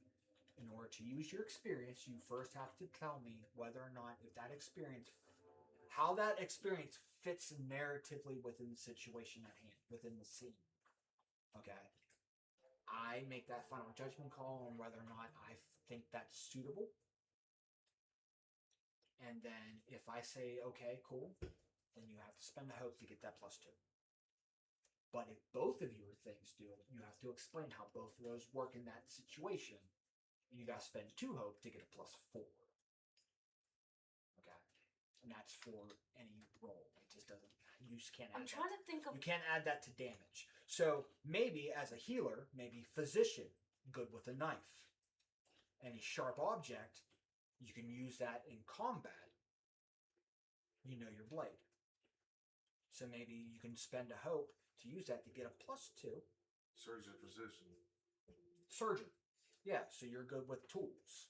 Mhm. You have the steady hands of a surgeon. So would like That's a get out of my head.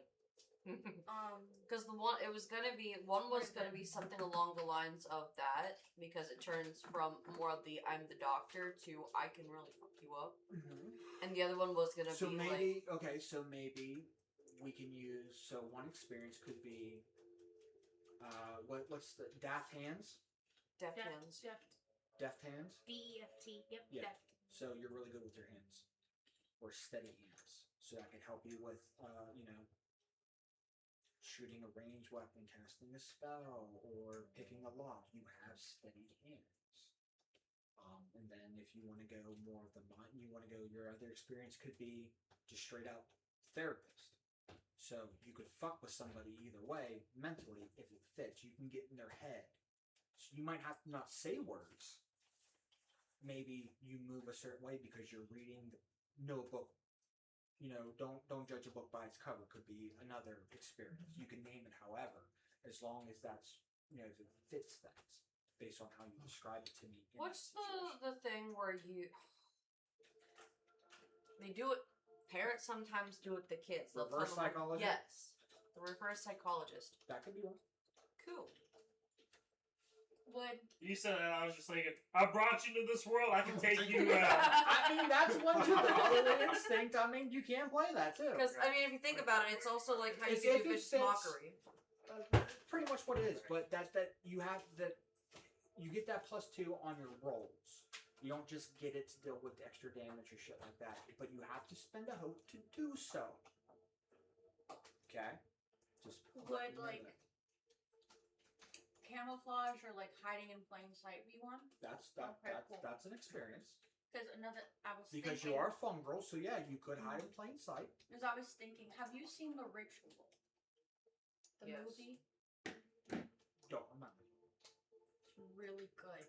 It's on Netflix, I think. The Ritual. What was that one about? Are you talking about the one that ended up being one of Loki's kids Yes. or something like that?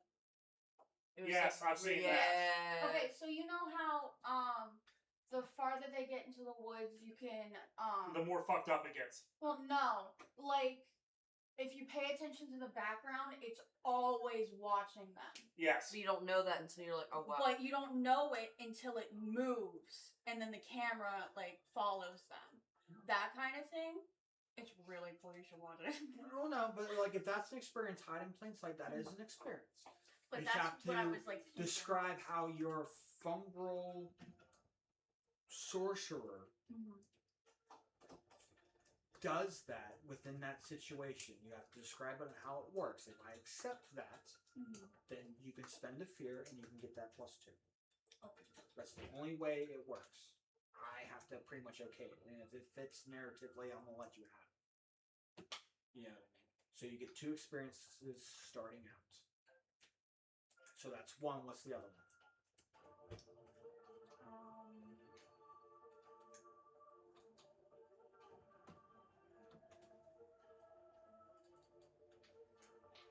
Well, hide in plain sight's more. It could be. It's used for a lot of things. Yeah. So what will be another one?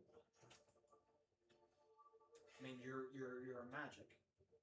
So maybe ritualist, or that would how I could help you with arcana knowledge and with knowledge, or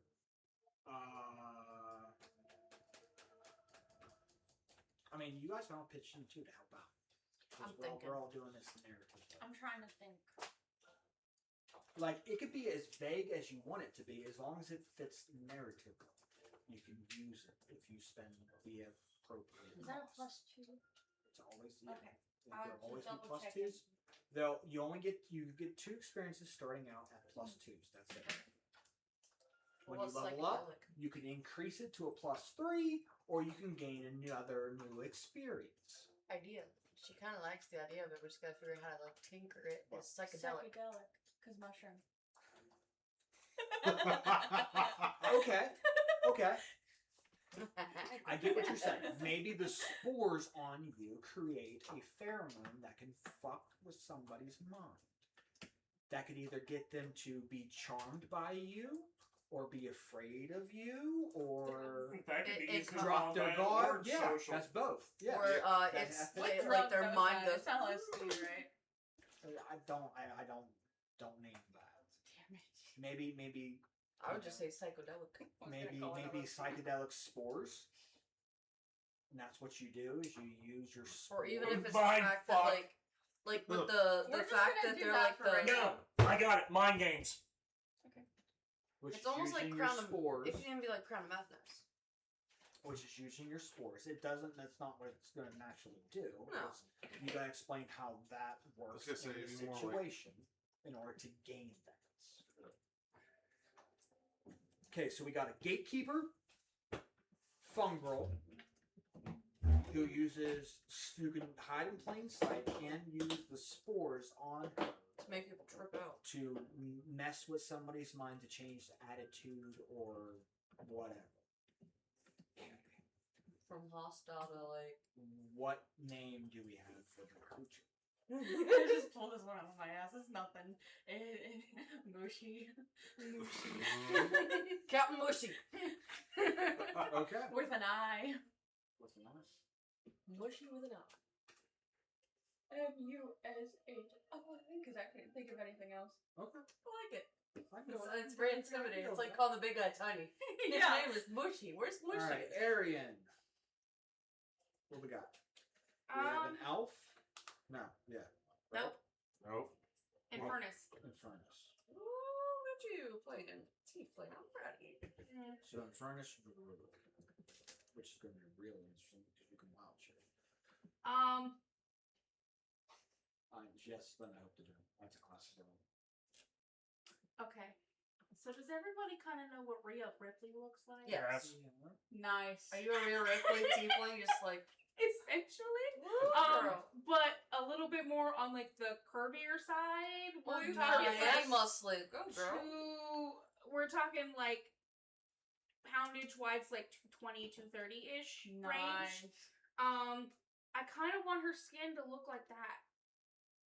Like it kind of shifts. It's like that kind of like Duochrome. yes. Duochrome with purple and red. Blue. Depending on how the light hits it, it changes what color it is that you see. Okay. Do you want the blue and purple like the dice? Or. Okay. Yeah, like you see how when you turn it, it like kind of Okay. changes. So I more, want it to more. look kinda So, like so that. depending on the light, depending on whether or not you're going to be blue or purple, is Yes. the 2 colors. Gotcha. And she's gonna have. I want to say, kind of like dark purple eyes. Okay. Like 6 foot ish tall. Okay. Because I think the average height for them is between 5 and 7. So I'm just Well, gonna it's not D&D. Yes. So don't put that in your head. I do have a name. Her name is Lorelei Burning Blood. I like it. Lorelei. Mm-hmm. Oh, we get that Okay. Lorelei. I love it. Give me more. All right, Lori. Don't. No. You might end up lying on the ground. Okay, what job do we have? The For the key. Ash Seer. The Ash. Because that kind of goes with her, Okay. How tall is your mushroom, by the way? What experiences do we have? so I have Apex Predator. Okay.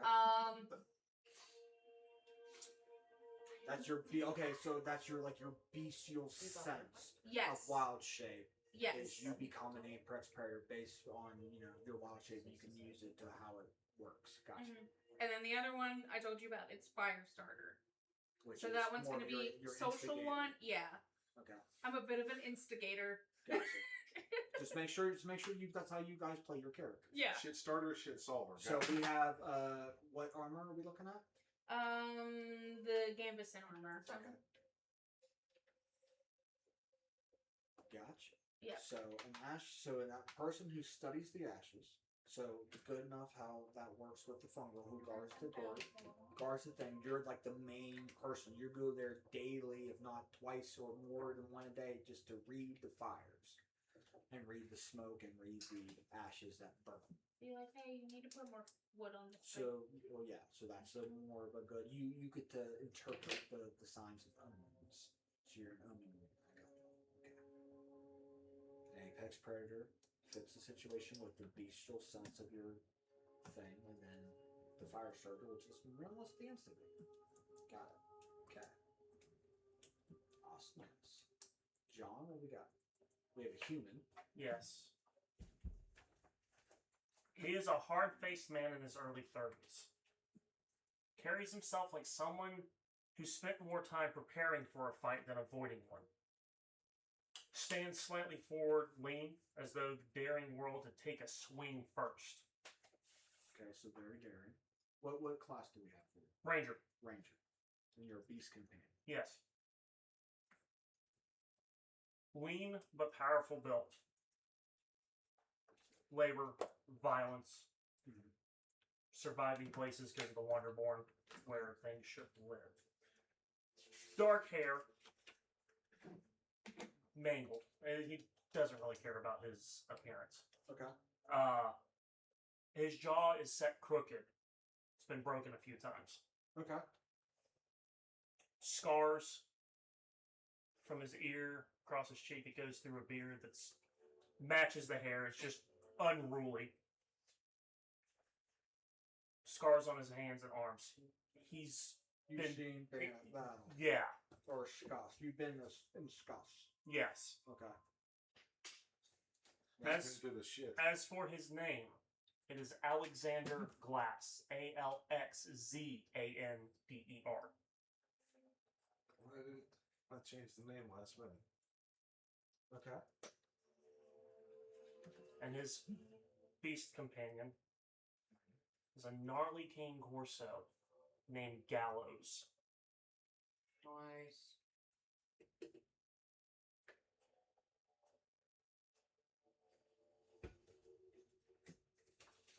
Okay. And your ex-captain. Okay, so that's also probably going to fit with you as the gatekeeper and as probably the omen too. I've probably seen you at the freaking. No. Okay, so what's going to happen in the beginning? So, Alexander Glass was your previous captain of the Ash Wardens. Your commander is Michael. Okay. Something bad happens down the road. I'm not going to explain it fully. Something is going to happen that the commander of the Wardens does something and you aid him. I had something different in mind. Okay. Well, let me put. Okay, I'm gonna put Similar you this way. along the lines. Okay, I'm gonna put you this way. This is what happens. You got so here's the synapse or the summary of how this kicks off. Okay, and you can play off this, John. So Commander Michael disrupts the sacred pyre, causing it to start being corrupted by the Umbra. And that's what sets you guys off on your adventure. Each person is going to have a different part. So I will do this. Let me do this first and give you guys this experience. It's not an experience. This is your guys' hidden thing. So, Ashseer, the guilt is you should have seen Michael's possession within the ash, but the omen was silent. Should I write that down? Yes. Okay. Hold on. So that's the start of it. Okay, hold on. Okay. So your commander, Michael, disrupts the sacred pyre. Okay. This is your own personal thing. So you can when this scene kicks off, you have this intel. Okay. Okay. So you should have saw that he was possessed, but no omens gave it to you. Okay, you didn't see it within the ash or the smoke that this was happening. Okay, that's your intel. Or your guilt, if you want to call it that.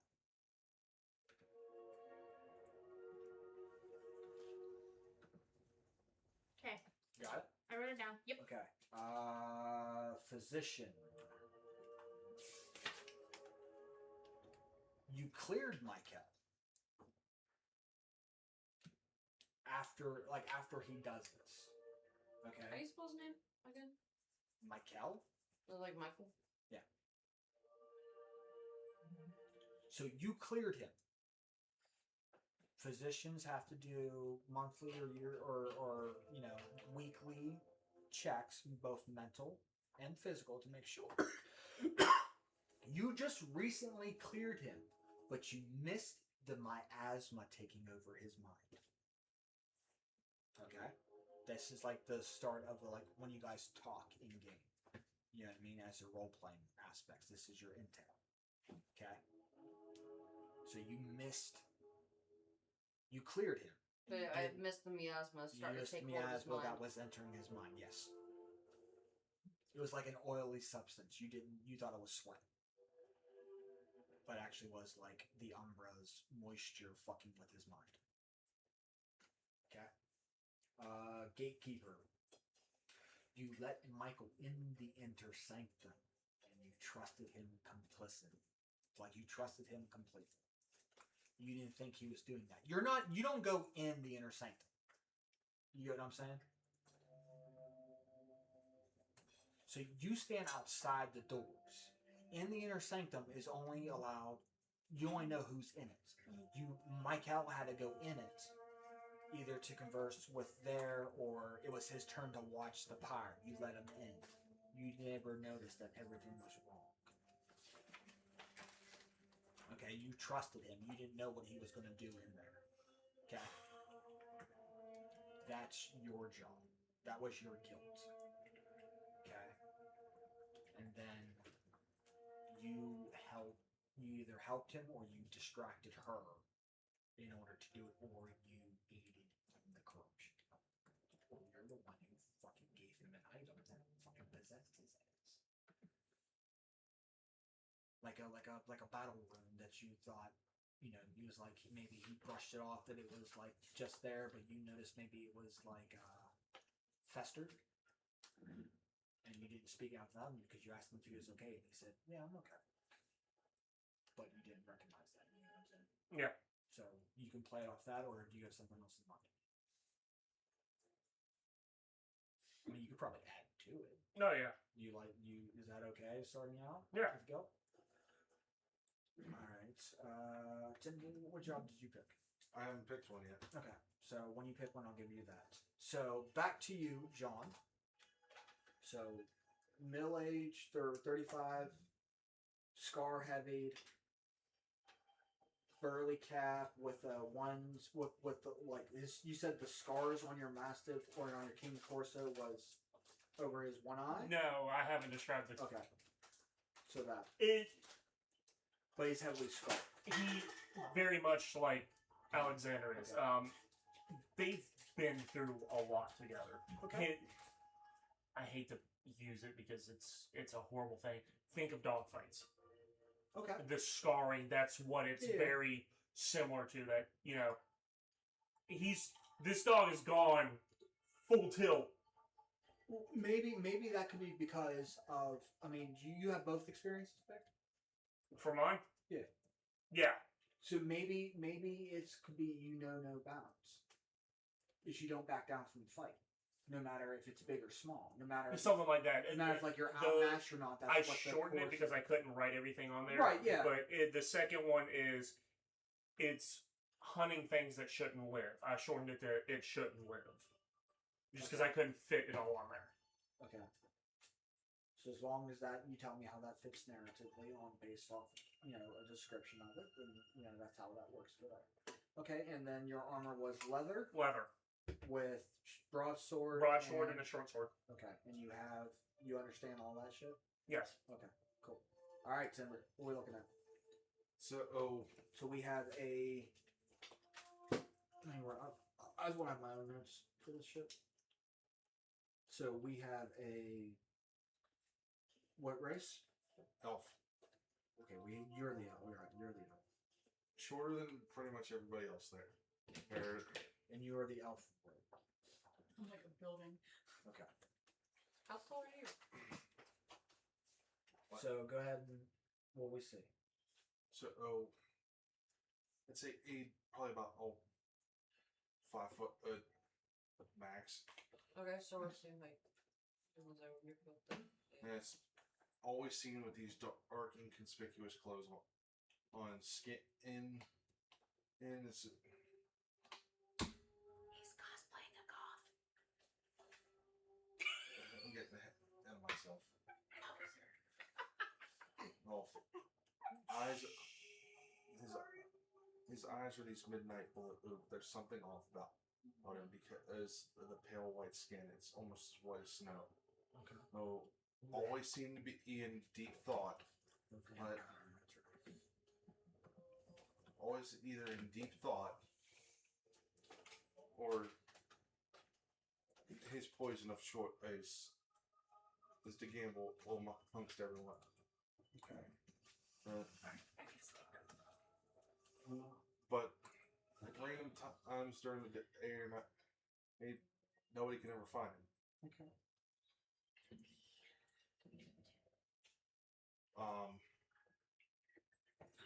Experiences. We have sticky fingers. Okay. Or so Yeah. sleight of hand, Slide hand. Yeah. Yes. and the other one twinkle toes, quick thinker, or light on my feet. And so I remember us making that. I was gonna say, do you remember that coming back to you now, Frank? I remember that. Quick thinker, or light on his feet. Mm-hmm. He armor, gambeson armor. Maybe Twinkle Toes does not fully hit it because that's more of like you evading something, not thinking quickly on your mind, not quick thinking. Maybe lightning reflexes. That might be better choice. Better choice because with being quick with the mind And quick with and that, I think maybe lightning reflexes is more suitable than that. Because to me, Twinkle Toes is more evasion of footwork versus being quick to think. Maybe lightning reflexes suits that a little bit better. yeah. I kind of was thinking like uncanny dodge at that time. You could even say uncanny dodge. That could be an experience for you. You can use that. I'm suggesting. I'm kind of liking the lightning reflexes better. I'm suggesting maybe lightning reflexes is quick to think and light on your feet because your reflexes are top notch, being a vampire, as it were. now the vampire traits.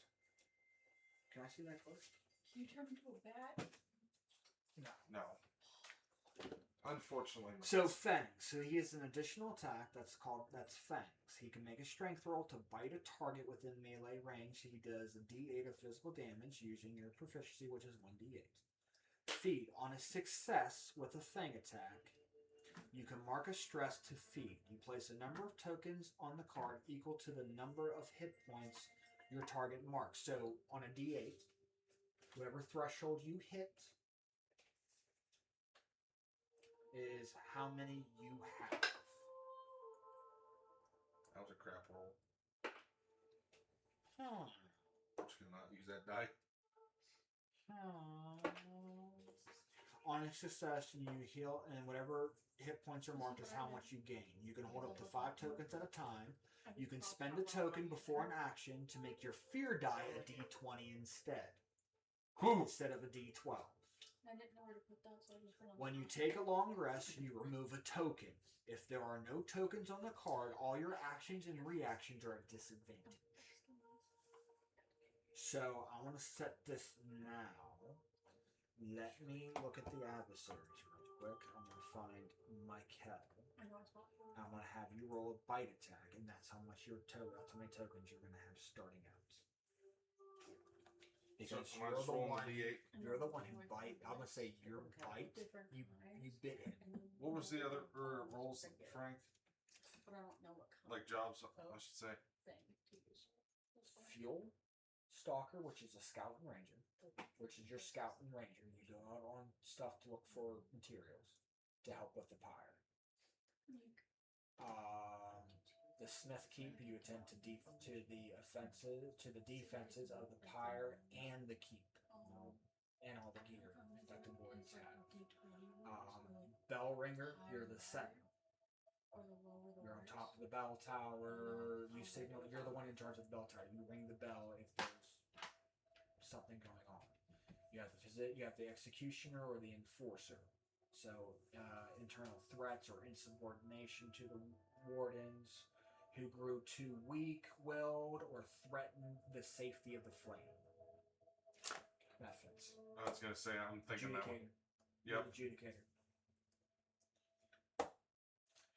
When you were there, you were hiding in the shadows. Okay? You were hiding in the shadows because you let him in because he's the enforcer. Mhm. He's making sure it's there. Maybe you felt something off with Michael. You asked him to go in. Mhm. You went in. You saw him corrupt the flames. And you bit him. Okay? Mhm. And that's what happens. It wasn't me, Asma. So you saw him corrupt the flames. And you can give me however you thought he corrupted it. He was possessed. So how he messed with the flames, if either he bled on it, or the miasma, that the oily substance that the physician didn't fucking see. I'm gonna go with. Maybe that's when you bit him, and that's when you backed off. Because you tasted something weird. I was gonna say I missed that So part, or when I bit him. So let me I look backed at off. the adversaries real quick. You said roll. So I need to roll a D8, Frank. No, you're gonna roll a strength to see if you hit him, and then because if you don't, you're gonna start with 0 Gotcha. or 1 at least. You get what I'm saying? Yep, So let me find a adversary. Let me find a solo guy. So This is gonna suck. okay. Go ahead. Roll me a roll. Okay. So this is the first roll of the game. So you're gonna roll me 2d12s in your hope and fear, and you're gonna add your strength. What we got? You combine them both. So And then whatever the higher number is what is either you rolled with hope or fear. 9 and 6. Hope was the higher one. Hope is the higher one. Yeah. So 9 and 6 combined together, that is what? 15. Plus your strength. 14.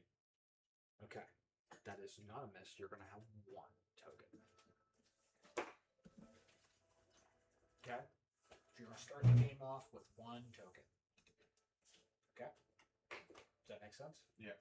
So that's when you bit him after he was corrupting the flame in some way, shape, or form.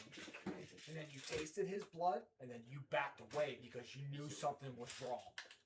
That's your insight that you get. So however you want to mention on how he corrupted it is what I'm going to go with. Okay? And that's for. That's where I'm going to start the game. Gotcha. Got it? Fine. Gotcha. You cool with everything? Yes. You understand everything? Yes. Okay. We saw how a roll works. You determine on your roll, you got to make sure that they are 2 separate colors, and we distinct that automatically. So your red is always going to be fear, your blue is always going to be hope. Cool. You're not changing them out mid fucking game or every roll. I have Got a it? cool idea for the psychedelic thing. Black, fear. Yeah, all the bronze, the metal, That's here. fear. For the psychedelic thing, could I have them roll a dice, and depending on what they roll is depending on like the effect that they get? If you, what do you okay? You only get a +2 for your experience. So I'd say depending on it, if you use it for more of a social thing, or depending on whether or not if you beat the check or the difficulty, whether or not they get advantage or disadvantage on their roll. So you can use it for both player or enemy. Because I was thinking of like, say, like a D8 for example. Yeah, but it's only an experience. Yeah. So depending if you roll, so if you use it for a combat situation, maybe then I would maybe use a D6 as disadvantage. Because a disadvantage and advantage starting out is always going to be a D6. So if you use it in combat to thwart an enemy, then I roll a D6. Then I would roll a D6. So it's only an experience. It's nothing extra. Because I was thinking, there's many different ways that I can like go about it. So depending So on if I, depending on who you described it, if you use your spores to charm somebody or inspire somebody, give them the strength, give them that adrenaline rush, I want to say. If you word it like that, then that can give an advantage to somebody. Okay. If you beat the difficulty, if you use it on an enemy, then you can use it as a psychedelic LSD moment to where they roll with disadvantage on their attack when they go. Like But more I wanted them messed to up Phantom roll Bliss. for which one they got. I wouldn't do that. It depends on how you word it in the situation. Okay. Because there's like many different double vision or That's world that will spinning. impose either advantage or disadvantage depending on the situation that you use it on. Okay. You can always explain what they're That's what's actually happening reasonable. to them probably. No, I Yeah. got you. So figure it out. hey, next week is not this. Next week is throwing shade. Yes. End of campaign talk. Talk about the whole fucking campaign. Liz and Shire are helming it. Okay. They wanted to be they're the podcasters of the group. They're helming and asking the questions. They're going to be, back here on the computer recording and shit like that, where we all sit together and talk about how the fuck they want to go about, whatever questions they ask based off. We'll be working on this all week. From the beginning to the end of the fucking campaign. GM questions, player questions, whatever. Got it? Cool. We'll be working on it this week. So, Judicator does. I like Judicator. How's everybody else feeling about it? I like my character. I'm Or, way I mean, understanding everything. Yeah, About the game. like I said, it's It's gonna pretty be a well start, Yeah, and it's gonna be like gonna be a like, learning thing. oop, But It is. and then like It's both of We're us learning it on together. a like thing. all the dice and like stuff. So, okay. So, as a reminder, every session, everybody gets 2 hope starting out. And currently, with the players at hand, I start every session with 5 fear. Now, you roll with fear, right? No, I got hope. Well, that's right. So, if he would have rolled with fear, I gain my thought. Now, I don't get anything since it was with hope, correct? No, you would gain a hope Oh, cool. because you rolled with hope. But it's a failure with hope. You still gain a hope. Okay. So you start off the game with 3 because of that attack. Okay. Every time you roll with hope, you're going to gain that hope. So hope is a resource. You only have 6 of them. You can You only don't get get any more more. once it ticks down. Correct. At the end of each session, the hope is cleared. And the fear is cleared. Yes. It's reset. Correct. And then at the start of every session, you all have 2 hope. I have 5 fear. It's just when we start this first one. Because when we start this one, you will have an extra hope, and I don't get a fear. So 1, 2, 3, 4, 5. That's what I have starting out. I max out at 12. You guys max out at 6.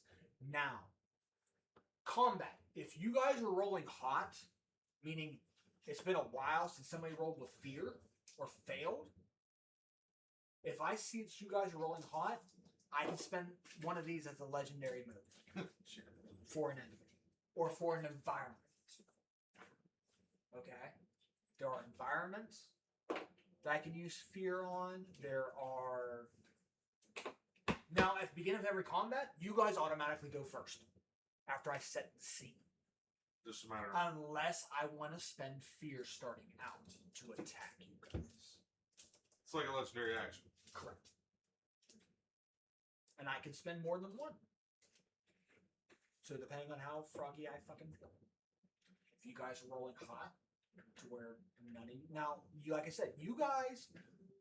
A person can take an action over and over again if they're rolling hot. But if we want to, you want to share what's called spotlight. Player's spotlight, GM spotlight. That's what goes back and forth in combat. Okay? So as long as you guys can share spotlight, or after, I'm going to say 3 actions, I'm going to cut you off and somebody else has to go. So Or somebody who hasn't gone in a while, I might say, hey, you haven't done anything in a long time. You want to do something. You get what I'm saying? let me make sure. Or, You get 1 tag team per session. let's get ready to ask that. 1 tag team. You have to spend 3 hope in order to do it. Now, let me make sure I'm understanding this correctly, Frank. So, I'll use me and Viking as the case. If Viking initiates it, He has to spend the fear, or he has to spend the hope. If he's the one who initiating it, he has to spend the hope. But later in in combat, if I want to tag team with Viking, I have to initiate Session. Sorry. You get 1 per session. So if he uses it, he cannot use it again in the same session. So each person But- can have a tag team. Yes. And But they have to be the initiators of it. Correct. But I can initiate it with him. Correct. And what that happens is you guys both roll your attacks.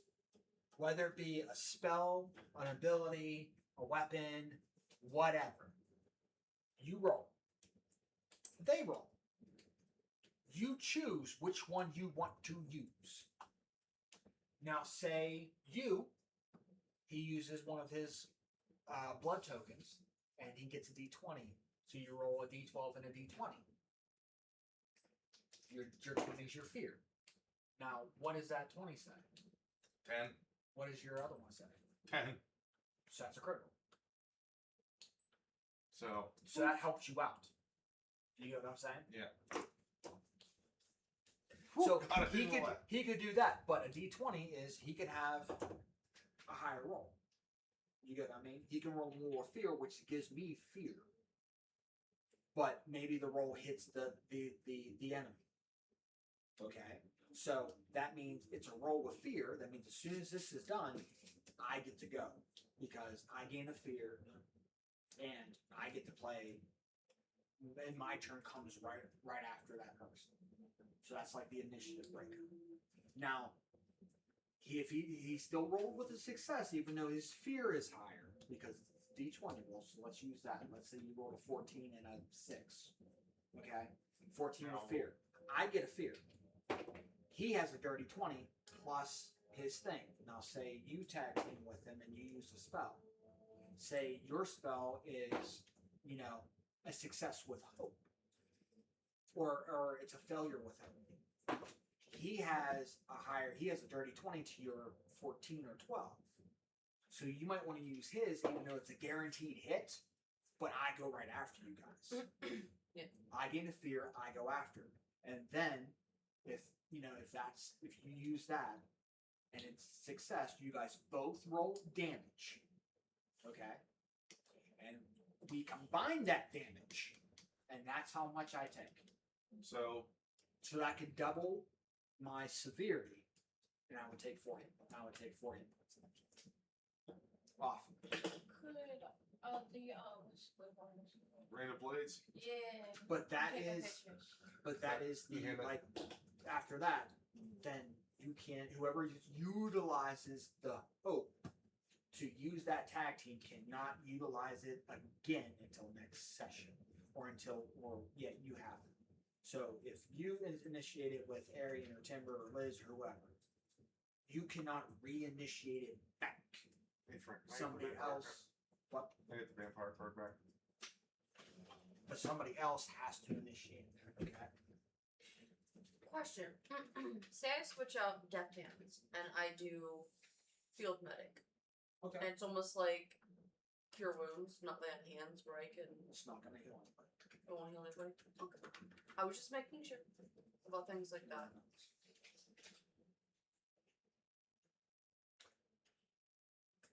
Maybe it might clear one.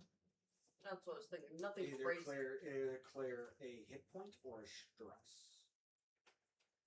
I Because would Deft say that, Hands, what but did we that would say? depend What were we on- thinking that was? It's just I Death was gonna hands work would be with sharp steady objects. hand, like steady hands. Okay. So steady hands, so like a lock picking trade or something with a puzzle that you have to have really, really fucking steady hands. I mean, you can use that as far as with actions to attack. When you have steady hand on your shit. So It might give it a buff to my attack. there's a lot of versatility with that, depending on how you word it in that situation. Gotcha. So I mean, you don't have to have it. That was just a suggestion. Yeah. Well, I have it all written here. I can tinker with it. We got 2 weeks to go with that to figure that part out. I just need to know if you're changing anything on your character sheet. Oh yeah, I'll But I obviously need let you to know. So All right. we have the background, we have the jobs, we know roughly what's going to happen. Now I do have a map of the thing, so I don't have placement on where you guys are going to be as far as that, but I can show you, and then you guys can help me fucking decide.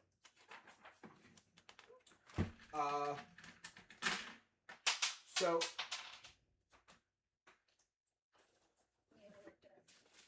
okay, so druids, rogues, rangers, and sorcerers. You guys are in the arcane bracket. So you are known as an Aether Weaver. It's a witch. AETHERWEAV.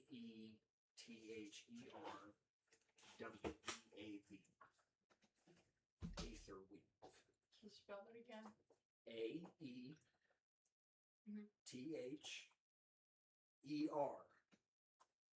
Weave. WEAVE.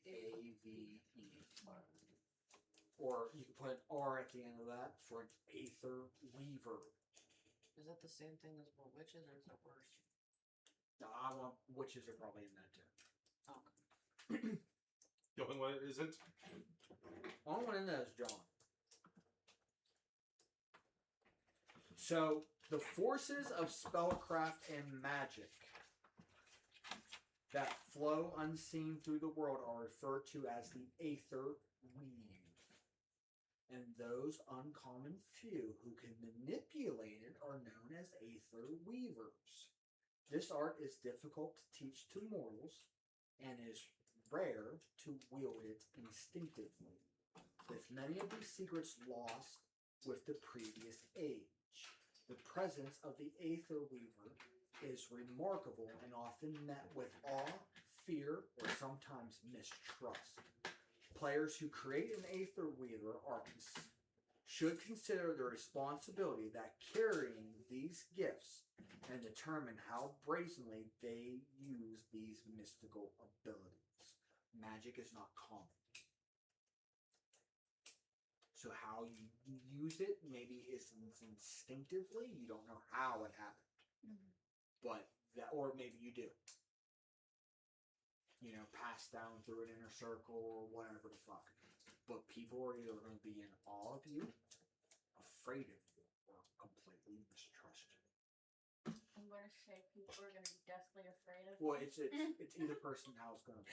I mean, naturally they're going to be fucking weird of you. Mommy, that mushroom. So the community, okay, you have grown up in the world of despair.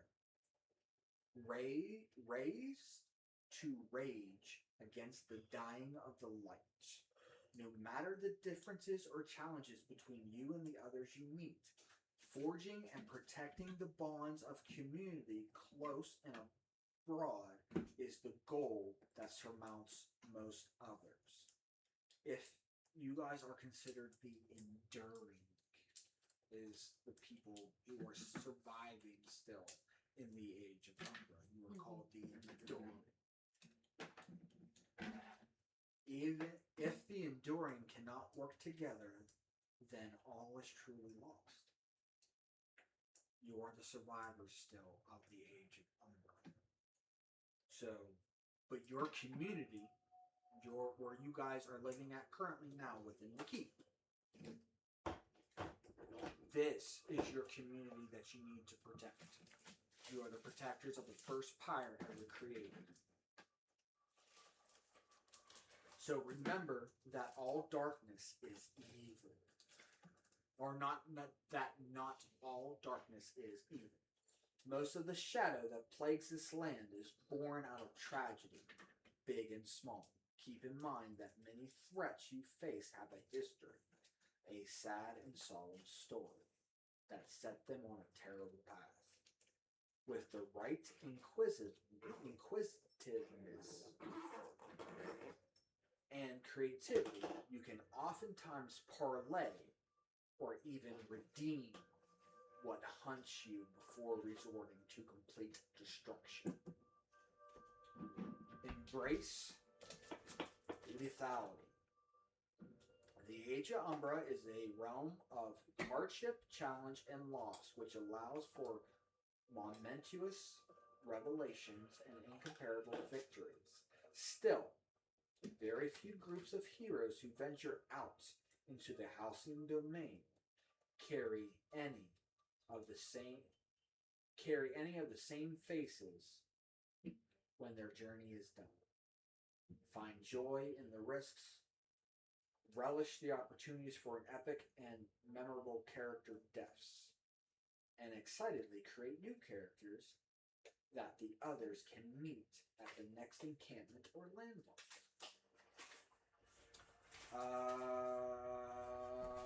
Eternal gloom, volatile weather. So the even at the zenith of the sun, it's still going to be cloudy. Sounds like Barovia. Yes. Dark is going to be dark and gloomy most of the time. Night will be dark, and nobody has night vision because that's not there. You need to have torches as light, because if not, the Umbra comes. Too bad I'm not the Moonweaver. That would have been fun. Death is a curse. So the places not protected by a sacred pyre are vulnerable to the Umbra, the flow of unholy spirits that cling to lightless space. This amorphous necrotic energy courses through the domain like a dark wind, transits, and with unknowable intelligence, as it calls to the souls of the dead like a mother to its children to draw them into its shape. The Umbra is a terrifying force of malice and corruption, a swirling, wailing black mist, invoking delirium and despair. At its threshold, while physically corrupting and transforming the bodies of those who surrender to it. Many of the horrifying monsters prowling these lands have been changed by the Umbra. So certain things are going to change. So when you see certain animals, they might look more Cryptid? zombified, and shit like that. Okay? Magic is suspicious. In ancient times, the practice of aether weaving was a paramount of the construction and the prosperity of the domain. Yet, while rune-marked arms and enchanted relics of the old world are considered boons by the surviving people of the Halcyon domain, so finding magical items does help fuel the fire or rarity shits.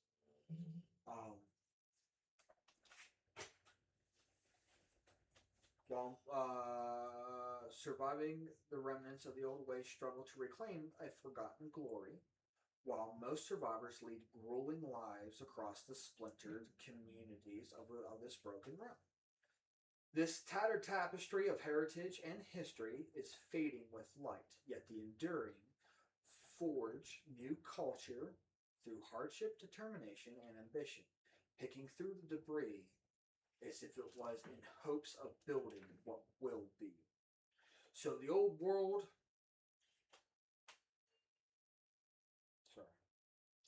So the relics are of the old world. They are considered boons, stuff like that. So the aether weave is believed to be responsible for the wrath of the gods. They are known as the Veil gods. There's not that much history about them, or it's been lost through time. They are known as the Veiled gods. Some people think that the God King had aether weaving in his possession and used it to betray the gods. Hence, aether weaving is considered a curse. So some people might feel sorry for you if you show it. Some people might go, well, you're fucking cursed, stay the fuck away from me, get the fuck out of my sight. You go to a town with nothing but doors and shutters shutting on you. Correct. You won't gain any help. Okay? So magic is suspicious. Those who possess the Splendor domain are more of the blessed ones. So anybody that does the Splendid domain, and I believe that is the Seraph and I think the Bard. Tell you the truth. I think. No. Wizard. Yeah. So Wizard and Seraph are considered divine blessed. Anybody else are considered aether weaving is a curse. And is what started off the Umbra. Okay? I know you walked away from her. Sorry, I could wait. No, you're right. Magic is suspicious. Anybody who practices aether weaving, back in the day, it was a paramount. It was a prosperity. It helped with the construction of the world, of the domain. Now people think aether weaving was used to bring on the wrath. So maybe the God King, that you guys know very little about, the God King portrayed it. So maybe the rumor is he used aether weaving to portray the gods, and the gods are known as veiled gods. When you went up there, did you make sure the door was locked? Yes. Thank you. So aether weaving is a curse. They're going to feel sorry for you. You're not going to gain any help if you are seen practicing it. Unless you were a bard or a seraph, then No, wizard. Wizard or seraph has or Splendor seraph, domain. then they'd be like, oh, magic. You're Then gifted. they're going to think you're the blessed one. They're thinking the gods left you down here to fix the element. So they're going to think that you are the chosen one. Okay? So the Veil Gods, most of the castles, fortresses, and settlements are of old ruins. So a lot of shit you guys are going to see, just like those who have played Dark Souls or Bloodborne, know that it's very Victorian and sometimes it's very ruined. That's where most of the settlements are. They are using old remnants of tattered ruins, same with you guys venturing out. Now, after the corruption of Mikhail, you guys are some way, shape, or form. That would be your first battle too. It's not Mikhail. It's the fucking corruption is spewing out Umbra-touched creatures. So you have to silence them real quick. It's like bleeding out. Then it's going to stop. But the fires are going to get real low. And not going to give that much protection. So your pyre is going to die. The first pyre ever made is on its deathbed. You guys need to venture out and figure out a way to do it. To find a blessed branch, maybe to fix it. Or you guys think maybe you guys need to find a new location and start anew. Because maybe this realm or the keep of the God King is fucked up. It's cursed. Is cursed to begin with. So maybe you guys need to do that. Now, what's true is that this is a keep of the God King. So not too far off, a couple miles, is the Grand Academy. It is ruined. It is half sunken within a lake. So you guys are going to have to traverse there to try to find clues on where a blessed branch or any info on the God King or the pyres will be there first. After that, then we see how the story goes. Okay. After so many sessions or after so many milestones of that part is when you guys will level up. Okay. When you die, you become a zombie. Your character's dead. Sorry. You did. I'm just letting you know that. So surviving it. Okay, so every surviving settlement within the Halcyon domain huddles around the relative safety of a sacred pyre. So the pyre pushes shit away, continuously kindled by those given the mantle of pyre keeper. Blessed branches are rare and hollow artifacts carried as reliquaries by those who wish to expand the reach of the enduring and find new encampments. If the characters require a blessed branch, they can reignite and extinguish sacred pyre or create a new one that stands as the bastion of warmth and safety. Blessed branches are an ashen relic from the old world that carries a splinter of divinity. When ignited, all enduring present gain 3 hope while by the flame. So if you bring a blessed branch into the flame, anybody nearby will gain 3 hope. Okay. So lurking darkness represent. Okay, so this is what I mean. So those when the party fishes a short or long rest while not in the vicinity of a sacred pyre, one of you has to use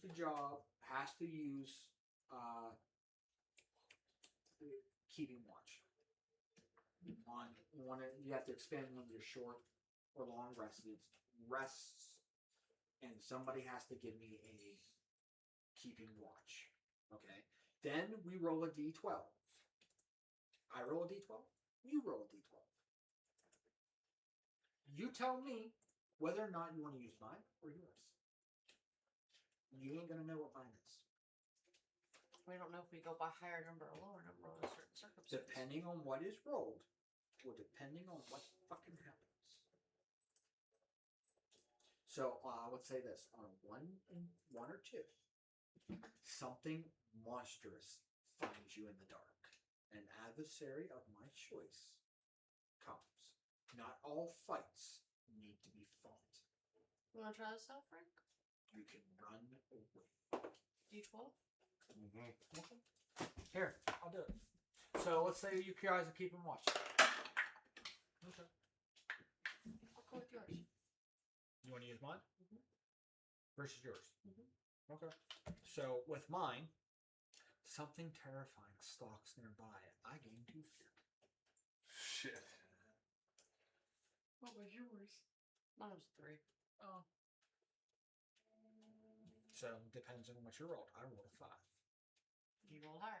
I rolled higher, but from 1 to 2, a 3 to 5, a 6 to 9, a 10 to 11, or a 12 depends on what the fuck happens. And since his has a 5. And So what would it have been if it was a 3? same thing. Same thing. I gained 2. Okay, that's like never mind. Yeah. Okay, so here, who else wants to take a walk? Fuck it. Want to try it, Liz? Lindsay, I'm you're on- wrong. okay. Let's try. I got mine. Do you, What was want to it? use mine or yours? You roll a d12. Mine or yours, Timber? You want to use yours? What's yours? 7. Okay. 7. So something within the dark messes with you. You see shadows. It keeps you up a little bit. I gain a fear. I'm assuming all these you end up with a fear. No. No? Mm-mm. What do you get, Liz?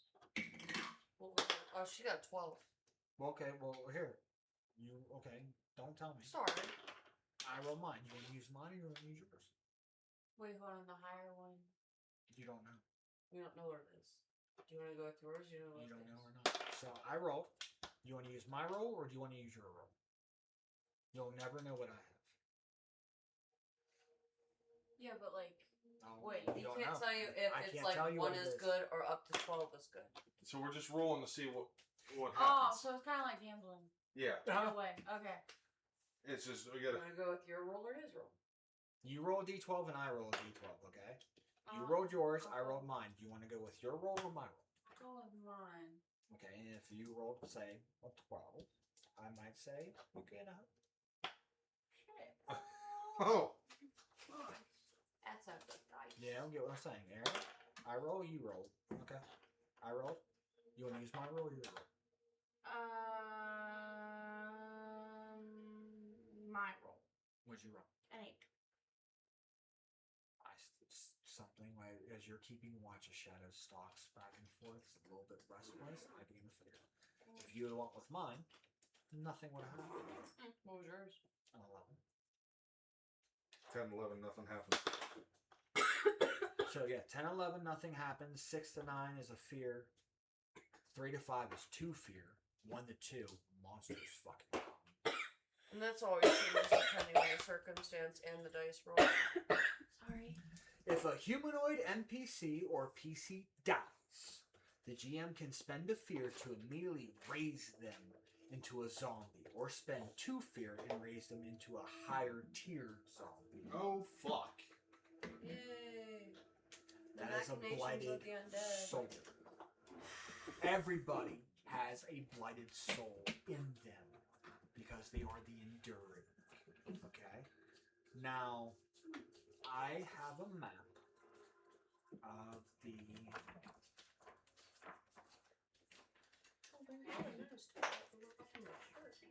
Here it is. This is the map. And I will print this out for you guys. I just don't know where you guys want to start. Yes. So around you, okay. So the main notable things are Okros, the Sulk Chasm, the Salstein Anthium, and then the main capital of the whole goddamn place is Ember Reach. Amber Beach. That is the main fucking capital. Going there is not only a suicide run, but once you're inside, it is the biggest sacred pyre ever. In other words, we're 6 shades of fucked. Well, no, because demons are always knocking on the doors. It's like a demonic version of Attack on Titan. Yeah, demons are always attacking that place because lovely. it is the biggest bonfire. Okay, it's the biggest sacred pyre, so they constantly are under attack. Once inside, though, you are well protected. It is a massive city. But there are a lot of places I just don't know where you guys. I have an idea. You mean after we like decide Like to where finish actual the where the actual D3? where the actual keep is. I have an idea. Oh. I have an idea of where it is. Would have to keep being inside a big part of the town. That would suck. Part of Ember Reach. I mean, Yeah. we can make that happen. No. The way that it's positioned, we can definitely make that happen. Yeah, that's the biggest settlement. So, I mean, for instance, this whole area is the Ember Reach. Mm-hmm. That could be the keep That would really suck for them. because it's by the lake. There's that. Over here would be where the academy is, and this is the main capital of the goddamn domain. Mm-hmm. So this is the biggest bonfire. So if this is dying, you all fucked because this is a major city. What about Okros? Akros? He's a decent church thing. Unless I don't know if the Umbra actually talks about the places. Okay, yeah, they do. So, dysphoria of surviving communities hold against the doom through grit, ingenuity, and faith within the swampy flood plains of the mountain crown region known as the Idled Hollows. An emergent fort village called Orkros has stood resilient against the surrounding swampland dangers for 50 years. Its massive walls of melted shields and stone encircle the village and central sacred pyre, whose flames climb above the tallest ramparts, a burning symbol of strength and safety from across it is the most fortified pyre.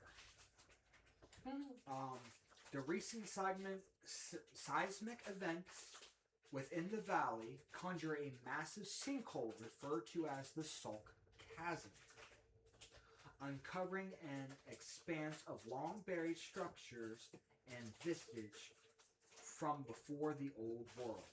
Concerned and curious about what boons or banes might await discovery within the subterranean catacombs, Brave and Doring slowly investigate the mysteries below, while scouts seek allies from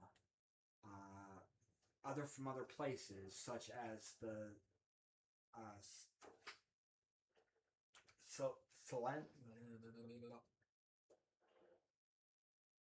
Celsian. From the Celsians of Ember Reach. Celsians are your priests and shit of Ember Reach. Nestled against the grief cleft mountains that buttress the eastern edge of the Idle Hollows, dividing it from the tainted jungles of Abdora, the glorious city of Ember Reach, lays fallen and haunted in the wake of apostasy. The once prosperous capital, expensive cityscape of overbearing gates, Gothic towers, and staggering fortresses lies damaged and derelict, with empty households now sheltering horrors and looters. Within the city, Ashcall Quarter, or Celestian Aquium, a grand college and library repurposed into a stronghold.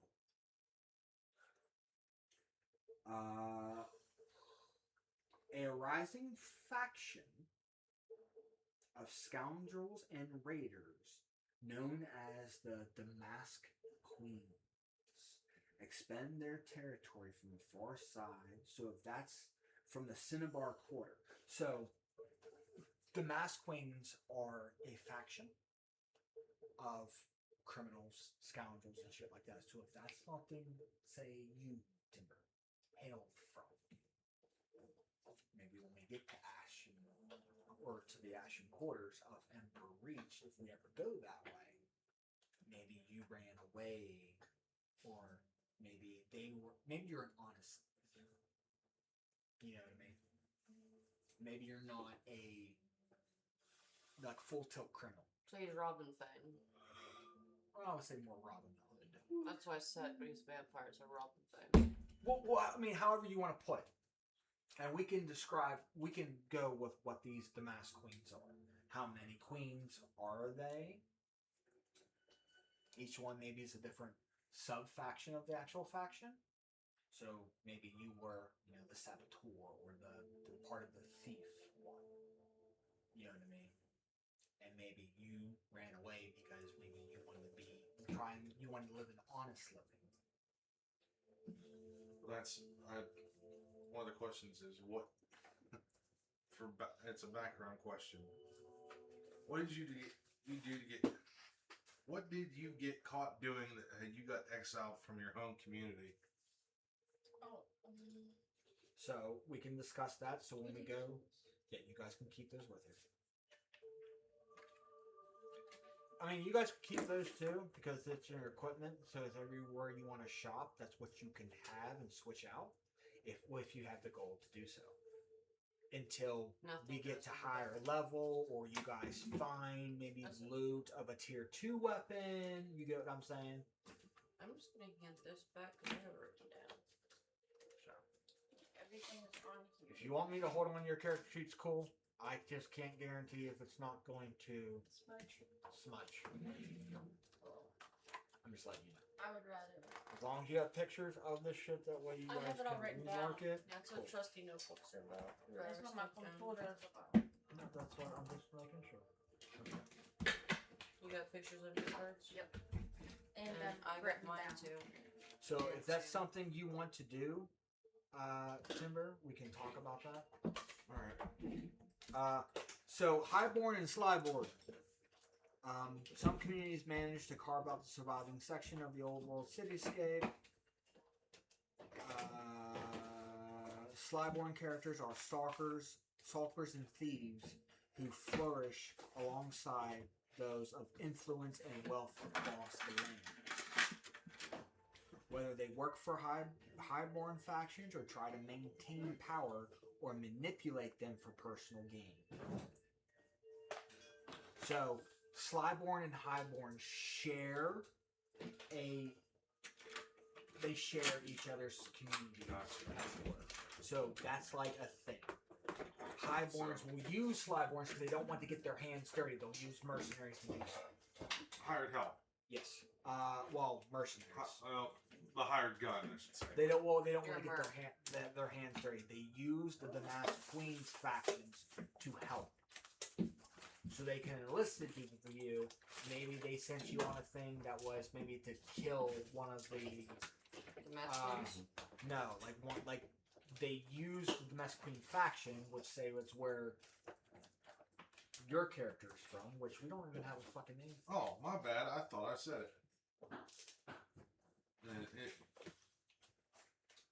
It is Ryfon. Sorry, can't even read my own writing. You're another R-Y. Ryo. R-Y. Why was keeping with the R-Y? I literally put the name generator in, and that's what it came up I was with. about to say, I like the names that start with RY. I was just like, what? Okay, Ryfon.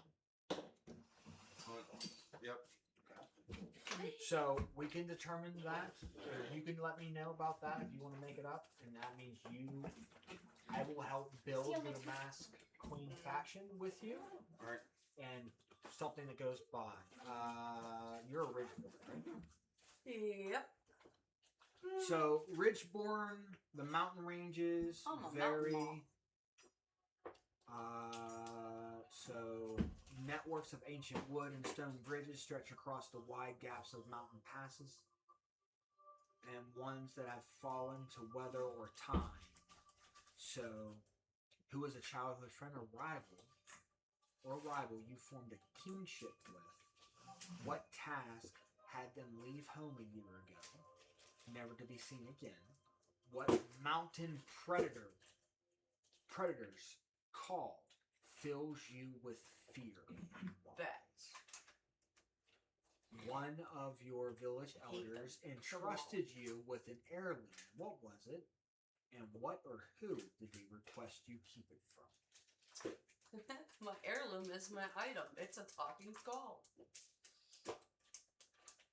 I was either to have a harmless pet or a talking skull, so I'll just say the talking skull is my heirloom. My backstory piece is actually, whenever it has, it asked about that I was actually raised by my... Liz is a wild born. Which one? No, she's not. What was she? She had the same thing as she had, I think. What? Well, one. You guys are both Wildborns? They're Wildborns. Liz and you are both Wildborns? Yeah. Okay, so the natural world beyond any settlement walls, as it is dangerous and dark, as it is expansive and beautiful, sprawling haunted woodlands filled with deadly mutated wildlife, often hide vibrant glades of natural aether, where bioluminescent flora offers a sign of soulless or magical protection against the darkness. So when a player creates a Wildborn, they should consider how their character's homeland carved its place of peace among the twisted vines and brambles. What landmark within the forest has appeared in your dreams since childhood? What do you think it means? Which nature spirit does your community rely on the most for protection? What early signs of their corruption are you worried about? What did you witness within the wilds that makes you fear your home doesn't have much time left? Moana. For real though. So these are all like what happens. Mm-hmm. This is within the Age of Umber what happens to you guys. But As long as you guys, when you guys are done, you guys have pictures of your cards and shit like that. Yeah. If you guys want to, you guys can send it to me. I will put them all on a copier and copy all the cards together and then hand you that instead of the cards. That way the cards are protected. Until that, I mean, you guys have a copy. You guys can put it all together, copy it all on one page, and bring the You cards have your next stuff? week. they're in my notebook. Anything else for the night, Frank? Unless you guys have any questions about the game Nope. after No. after. I'm ready to say good night. There's been way too much information, and I'm gonna forget half of it before we start again. So, You're fine.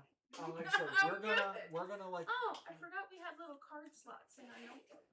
we're gonna I'm not we're gonna come sure what across that this when we start the game, so you guys are cool. We'll come across all this shit.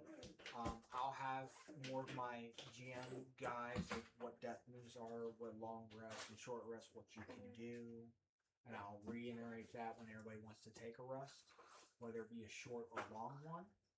Just remember, if it's not by a sacred pyre, somebody needs to take watch. So, if you guys have no other questions, this is how we're going to use to track movement. Okay. Everybody can move close range. Okay? Uh, Anybody can move close range. If you move past that, so in combat, if you guys are too far away from something, okay, you guys can either mark a stress or we're going to do an agility roll. Okay? You can mark a stress. Stress is the overexertion of the body and mind to do certain things. Certain spells do it, certain enemies give that to you. So, like, that's like your double dash, if you want to, your dash movement, if you want to do that. So, it's a free thing to do if you guys need to do it, but you have to burn in the stress to do so. Okay? So, without further ado, we have no other questions. You guys can do that. I will have a map. That way we'll get you guys there. And before we start next session of the actual session 1 of this, we will determine whether or not where you guys are from, where the keep of the God King is going to reside in the map. Ish. Okay. Cool. Awesome. Any other questions? Just guys, mess me back. I hope you guys understand that as far as what a session 0 looks like and Daggerheart and all the rules. Again, we're learning as we are going, so just keep that in mind. Because we Bear with us. have never touched this shit before. So I thought it was pretty cool to do. So that's what we're doing. Next week we are doing our throwing shades, our roll for tea, as it were. Yes. Roll for two. With Liz and Shy running it as we do an end of campaign discussion of the 5 years it took for us to finish it. Started from the Curse of Strahd, it ended back in Exandria, where you guys, where Lucy and Grievous united and became king and queen. of And I had the most dragons. awesome guard of them all. And then Bones got to run an occult shop. While Bob Varix Became a beggar. became a beggar. Don't worry, I secretly got him. And who knows what happened to Ryu and Sapphire, whether or not they are in a domain of dread, all by their lonesome, unable to leave the valley.